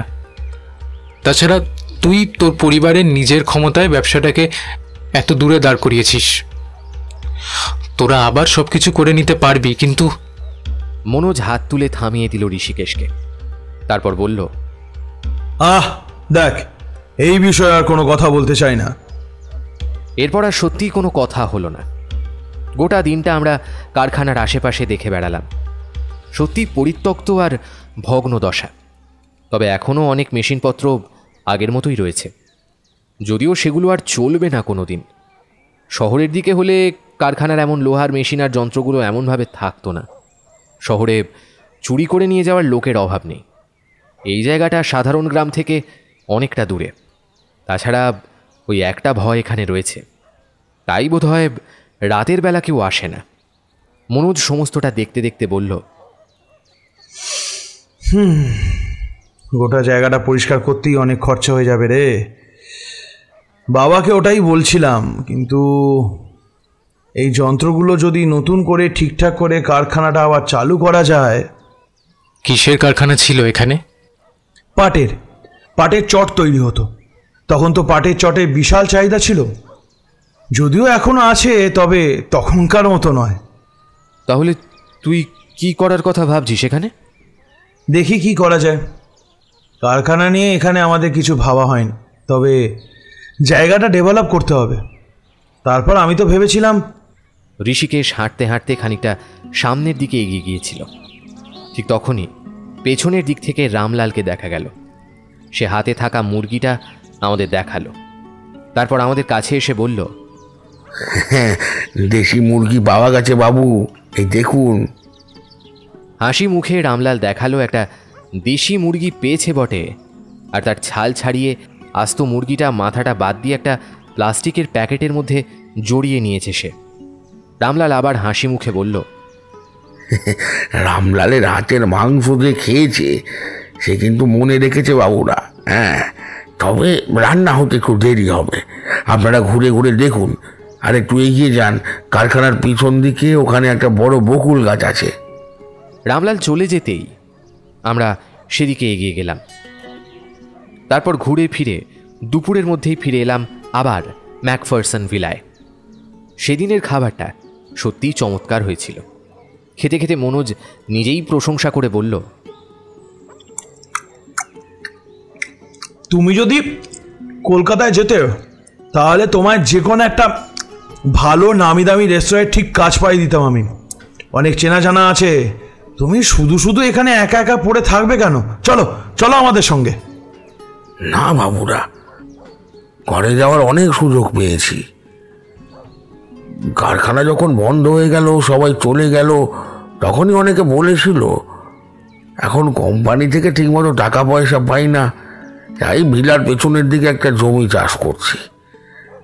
তরি তরকারি চাষ করি, তাছাড়া গ্রামের দিকে যাই, সেখানে চেনাশোনা অনেক মানুষজন রয়েছে। চাল ডাল এটা ওটা ঠিক জোগাড় হয়ে যায়। কোম্পানির লোকেরা টাকা না দিলেও কয়েকজন সাহেবের সঙ্গে ভালো চেনাশোনা হয়েছিল, তারাও ওই মাঝে মাঝে টাকা পয়সা পাঠায়। আর মাসে একবার আমি এখান থেকে 3 গ্রাম দূরে আমার বাড়িতে যাই। ওখানে আমার বাড়িতে জমি জমা সমস্ত জায়গায় আমার এক ভাইকে বসিয়ে রেখেছি। চাষবাস সব কিছু সে দেখাশুনো করে। আমি সেখান থেকে চাল নিয়ে আসি, আর তার সঙ্গে নিয়ে আসি কিছু টাকা পয়সা। যে মাসে হাত টান পড়ে সে মাসে যাই, না হলে যাই না। কিন্তু গেলেই ভাই বেশি করেই সমস্ত কিছু দিয়ে দেয়। তোমার নিজের বাড়িঘর রয়েছে, তারপরেও তুমি এই ফাঁকা জায়গায় পড়ে থাকো? রামলাল ম্লান হাসল, তারপর বলল, এই ভিলা আর কারখানা, এই সমস্ত কিছু নিয়েই এতগুলো বছর তো কেটে গেল, আর ফিরে যেতে ইচ্ছে করে না। রামলালের মাথার চুল, দাড়ি, এমনকি ভুরুর চুল পর্যন্ত সাদা দেখে তাকে যতটা বয়স্ক বলে মনে হয়েছিল, এখন কিন্তু ততটা বয়স্ক মনে হলো না। যে লোকটা এখান থেকে হেঁটে গ্রামে ফিরে যেতে পারে, আবার সেখান থেকে ফিরে আসতে পারে মাত্র ঘন্টা 2 মধ্যে, তার জোর আছে বলতে হবে। সন্ধ্যের মধ্যেই সেদিনের খাওয়া দাওয়া সেরে নিয়েছিলাম মনোজের কথাতে। তারপর মনোজ তৈরি হয়ে বলল, তোরা ঘরেই থাক বুঝলি, আমি 4টের দিকেই ফিরে আসবো। কারখানার তো সব কিছুই দেখা হয়ে গেছে, আবার কাল সকালে আমরা বেরিয়ে পড়ব, এখানে আর থাকতে হবে না। তারপর রামলালের দিকে তাকিয়ে বলল, তবে রামলাল, তোমায় চিন্তা করতে হবে না, এখানে আমরা নতুন একটা কারখানা করলে তোমার একটা ব্যবস্থা আমি ঠিক করে দেবো। রামলাল সামান্য হেসে বলল, আপনিও যখন শুনবেন না তাহলে যান, তবে সাবধান।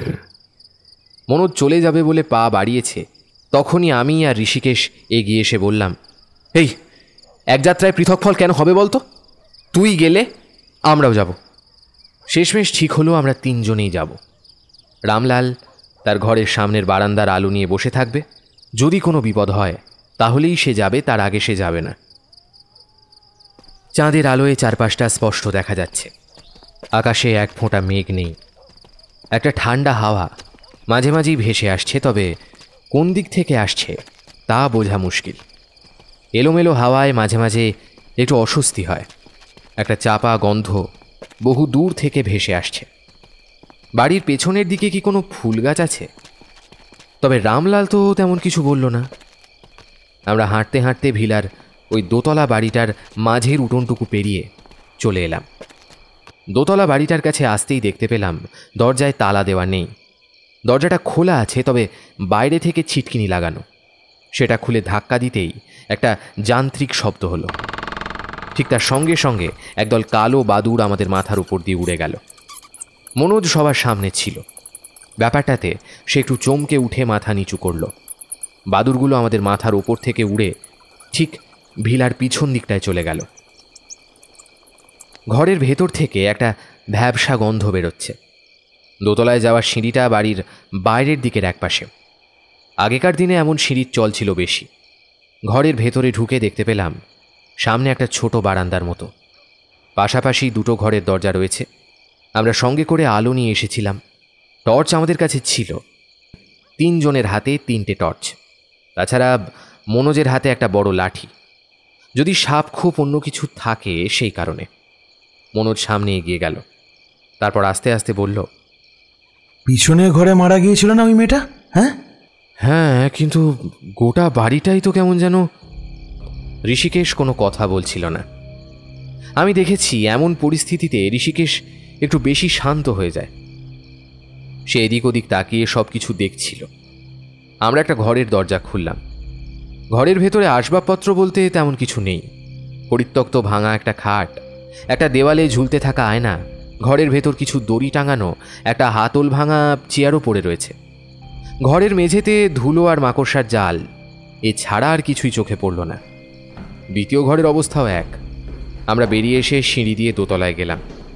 সিঁড়িটা লোহার, তাই এখনও টিকে রয়েছে, না হলে কবে ভেঙে পড়তো। ক্যাঁচকোচ শব্দ করতে করতে লোহার সিঁড়ি আমাদের দোতলার কাছে পৌঁছে দিল। দোতলায় একটা ছোট ঘর, সেই ঘরের দরজায় তালা দেওয়া। তালা ভেঙে সেই ঘরে ঢোকার ইচ্ছে হলো না। ঘরের জানলাটা ভাঙা ছিল, সেই ভাঙা জানলা দিয়ে ঘরের ভেতর দেখলাম, কিন্তু কিছুই দেখতে পেলাম না। ফাঁকা পরিষ্কার একটা ঘর। ছাদের উপরে বেশ কিছুক্ষণ ঘুরে বেড়ালাম। একসময় ঋষিকেশ বলল, এই বাড়িতে কি আছে? তেমন কিছু তো দেখতে পেলাম না। আমার তো মনে হয় এর থেকে ওই ভিলার রাতে সেই। ঠিক বলেছিস, আমারও সেটাই মনে হয়। আমি কিন্তু চুপ করে রইলাম, কোনো কথা বললাম না, কারণ আমার মনে একটা অদ্ভুত সন্দেহ দানা বাঁধতে শুরু করেছে। যেদিন রাতে ডুলুং মারা গিয়েছিল, সেদিন রাতে তার সঙ্গে শেষবার দেখা হয়েছিল ওই রামলালের। তারপর সে কি এই সাহেবের ঘরেই আবার গিয়েছিল, নাকি সোজা গিয়ে পেছনের ঘরে গলায় দড়ি দেয়? ডুলুং কি নিজে আত্মহত্যা করেছিল, নাকি কেউ তাকে খুন করে ঝুলিয়ে দিয়েছিল? কথাটা মনে হতেই একটা অদ্ভুত ব্যাপার ঘটে যায়। একটু আগে যে সিঁড়ি দিয়ে আমরা এসেছি, তার পাশেই দোতলার ঘরের দরজাটা বন্ধ ছিল। সেই দরজাটা এবার আকস্মিকভাবে দড়াম শব্দ করে খুলে যায়। আমরা তিনজনে হতবাক হয়ে যাই। একটু আগে ঘরের দরজায় তালা ঝুলতে দেখেছি, তাহলে সেই দরজাটা খুলে গেল কি করে? আর সঙ্গে সঙ্গে একটা গুমড়ে ওঠা কান্নার শব্দ যেন বাড়িটার চারপাশ থেকে ছড়িয়ে পড়তে শুরু করে।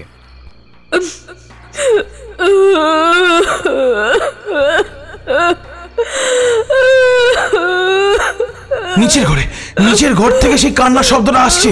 তাড়াতাড়ি তাড়াতাড়ি চল। বিদ্যুৎ গতিতে নিচের দিকে নামতে থাকে মনোজ।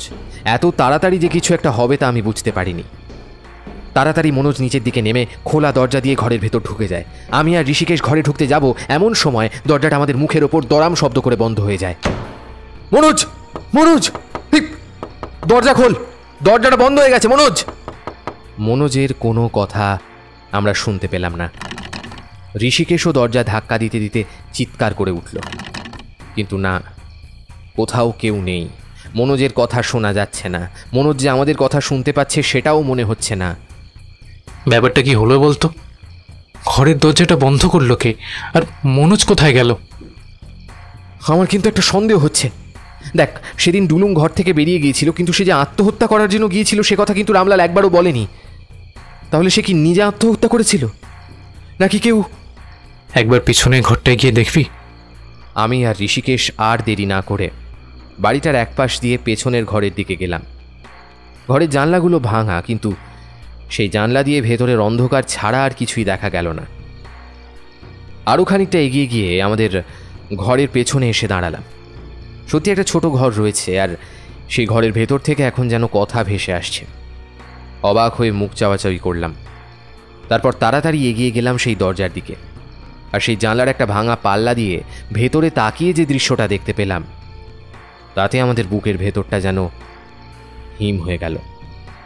ঘরের মধ্যে একটা ফাঁস দেওয়া দড়িতে ঝুলছে একটা মেয়ে।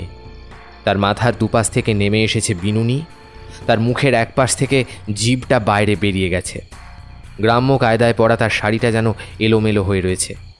সেদিকেই আমরা একভাবে তাকিয়ে দেখছি। হঠাৎ করে চারপাশটা কিভাবে যেন অন্ধকার হয়ে গেল, আর তারপর আবার সেই হাসির শব্দ শুনতে পেলাম।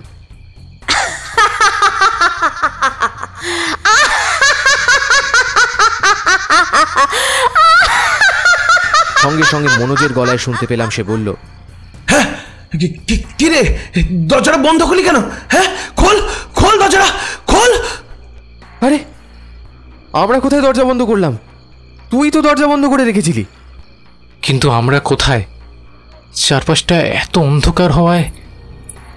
ঋষির কথাটা শেষ হলো না, কারণ ঠিক তখনই একটা নুপুর পড়া পায়ের শব্দ শুনতে পেলাম আমরা। কে যেন হাঁটতে হাঁটতে এদিকেই আসছে। চারপাশটা ঘুটঘুটে অন্ধকার, আর সেই অন্ধকারের মধ্যে এবার একটা আলো জ্বলে উঠল, একটা মোমবাতির আলো। আমরা ভয়ে ভয়ে আড়ষ্ট হয়ে দেখতে পেলাম মনোজ একটা ভাঙা চেয়ারের ওপর দাঁড়িয়ে রয়েছে, আর তার দুটো হাত শক্ত করে পেছনের দিকে যেন কেউ জোর করে বেঁধে রেখেছে। তার গলায় একটা দড়ি ঝুলছে। মনোজের মুখটা বাঁধা, কিন্তু একটু আগে তাহলে কে চিৎকার করলো? আর আলো হাতে যে এগিয়ে এসেছে সে আর অন্য কেউ নয়। তার ছবি আমরা ম্যাকফারসন ভিলার ঘরের দেওয়ালে দেখেছি। রামলাল যার কথা আমাদের বারবার বলেছে, এ হলো সেই ডুলুং। সে আমাদের দিকে তাকিয়ে অদ্ভুত গলায় বলল, আজ রাতে তিনটে শিকার একসাথে, 3টে মানুষকে আজ রাতে এইখানে ঝুলিয়ে মারবো। হ্যাঁ, এইখানে ঝুলিয়ে মারবো। কথাটা শুনে মনে হলো আমাদের বুকের ভেতর যেন কেউ হাতুড়ি পেটাচ্ছে। ছোটার চেষ্টা করলাম, ছুটেই চলেছি, কিন্তু অন্ধকার যেন আমাদের সামনে থেকে সরছে না। দেখতে দেখতে আমি আর ঋষিকেশ যেন আলাদা হয়ে গেলাম। তারপর আবার চারপাশটা অন্ধকার হয়ে এলো। আমার হাতের কাছে একটা টান পড়ল। কেউ যেন আমার দুটো হাত টেনে পেছনের দিকে অদৃশ্য কোনো দড়ি দিয়ে বেঁধে রেখেছে। আর তার সঙ্গে সঙ্গে গলার কাছে একটা দড়ি দেখতে পেলাম।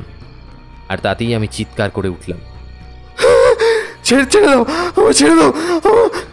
সঙ্গে সঙ্গে বুঝতে পারলাম আমার মুখের ওপর কেউ যেন কিছু একটা বেঁধে দিয়েছে। ঠিক তখনই সেই মোমবাতির আলোটা আবার জ্বলে উঠল। আমি দেখতে পেলাম পাশাপাশি আমরা 3 জনে ঝুলছি। আমাদের পায়ের নিচে ভাঙা নড়বড়ে কটা চেয়ার। আমাদের সামনে দাঁড়িয়ে সেই ডুলুং, মোমবাতি হাতে নিয়ে দাঁড়িয়ে রয়েছে সে। আজ রাতে তোদের আমি মারবই, আমি ঠিক মারবই, ঠিক যেভাবে ওই শয়তানটা আমায় দড়িতে ঝুলিয়ে মেরেছিল। সবাই ভেবেছিল আমি আত্মহত্যা করেছি, কিন্তু কেউ জানতো না।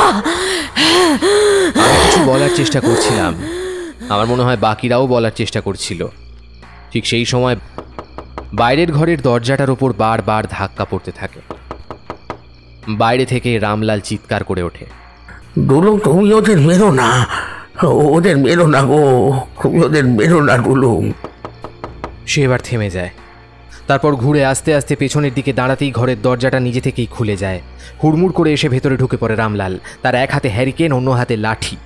সে আমাদের এই অবস্থায় দেখতে পেয়ে চিৎকার করে বলল, বারবার বারণ করেছিলাম, বারবার। আমার কথা শুনলেন না আপনারা? শুনলেন না আমার কথা? তুমি ওদের ছেড়ে দাও তুমি ওদের।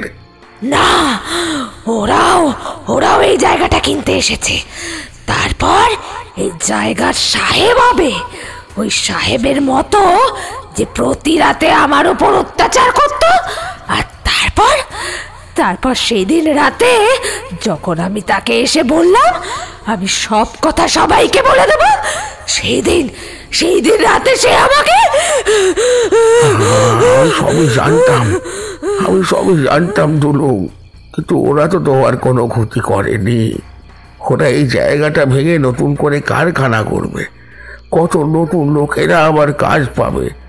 ওরা সবার ভালোর জন্য ভাবছে, ওটা ওদের মতো নয়। ডুলুং আমাদের দিকে তাকালো।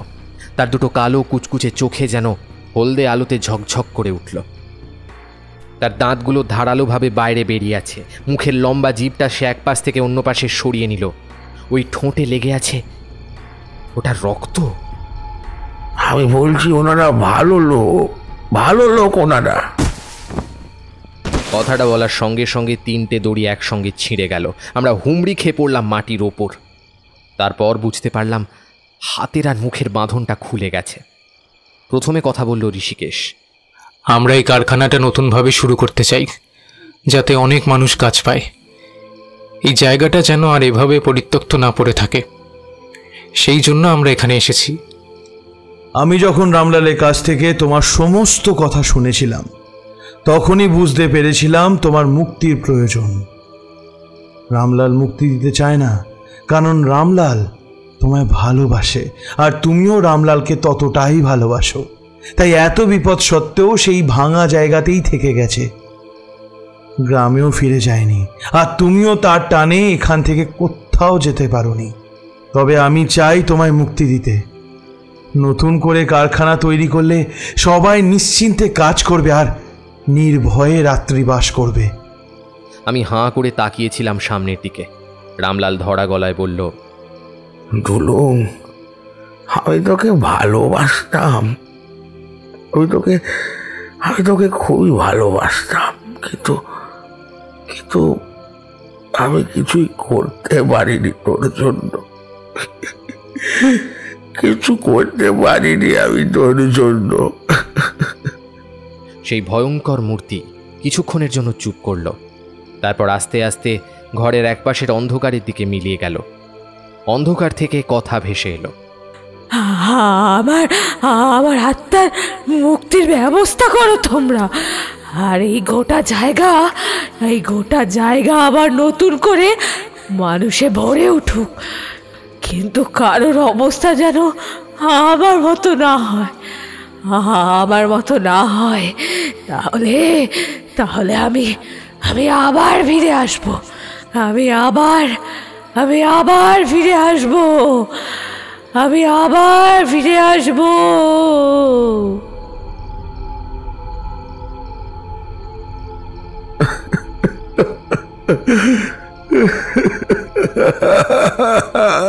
চলুন।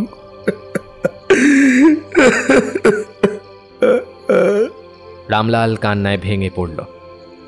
আমরা উঠে তাড়াতাড়ি রামলালকে তুললাম।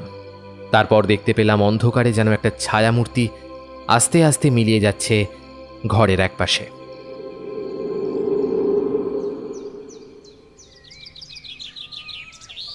পরদিন সকালে আমরা সেখান থেকে চলে এলাম।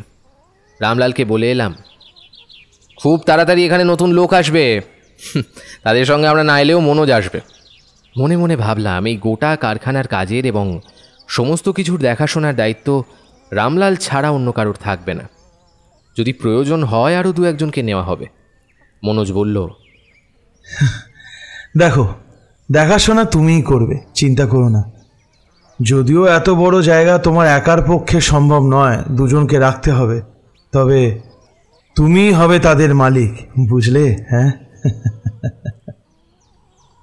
রামলাল মনোজের দুটো হাত ধরল, তারপর কাঁদতে কাঁদতে বলল, আপনাদের জন্যই সব হলো বাবুরা, আপনাদের জন্যই সব হলো। আপনারা আবার আসবেন। আমি আপনাদের জন্য অপেক্ষা করবো বাবুরা। রামলালকে বিদায় জানিয়ে তার অনিচ্ছা সত্ত্বেও কিছু টাকা তার হাতে গুঁজে দিয়ে আমরা গাড়িতে উঠলাম। গাড়ির পেছনে বসে পেছনের দিকে যতক্ষণ পরিত্যক্ত কারখানার ম্যাকফারসন ভিলা দেখা যায় ততক্ষণ দেখতে লাগলাম। হঠাৎ করে মনে হলো ম্যাকফারসন ভিলার একপাশে সেই দোতলা বাড়িটার ছাদের উপর যেন কেউ দাঁড়িয়ে রয়েছে। সে আমাদের দিকে তাকিয়ে ঠিক মানুষের মতোই হাত নাড়ছে। কথাটা আর কাউকে বললাম না, তবে বুঝতে পারলাম ঋষিকেশও ব্যাপারটা দেখেছে। মনোজ গাড়ি চালাতে চালাতে বলল, সত্যি কত ইতিহাস চাপা পড়ে থাকে, কোনো কিছুই ভালোভাবে জানা যেত না যদি না। আমি শুধু মাথা নাড়িয়ে সম্মতি জানালাম। তারপর নিজের অনিচ্ছা সত্ত্বেও হাতটা তুলে দুবার নাড়িয়ে দিলাম সেই দোতলার ছাদের কাছে দাঁড়িয়ে থাকা এক বিদেহী অশরীরীর উদ্দেশ্যে।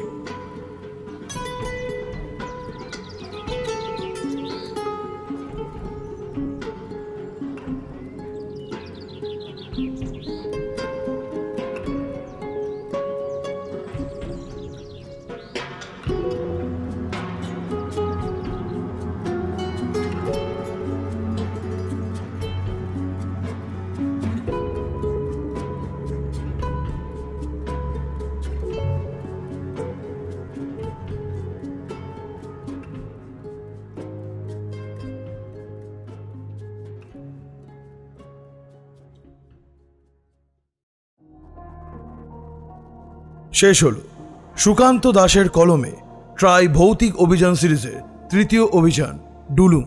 আজকে গল্প পাঠে আদিত্য, প্রধান চরিত্রে সায়ন্তন, ঋদ্ধি, নীল, রুভিনা এবং ইভান সরকার, অন্যান্য চরিত্রে বিপুল, সৌম্যদীপ। স্ক্রিপ্টিং নেহা। এই সুন্দর প্রচ্ছদা করেছে শুভদীপ। আবহ, শব্দগ্রহণ, ভিডিওগ্রাফিক্স হানাবাড়ি প্রোডাকশন।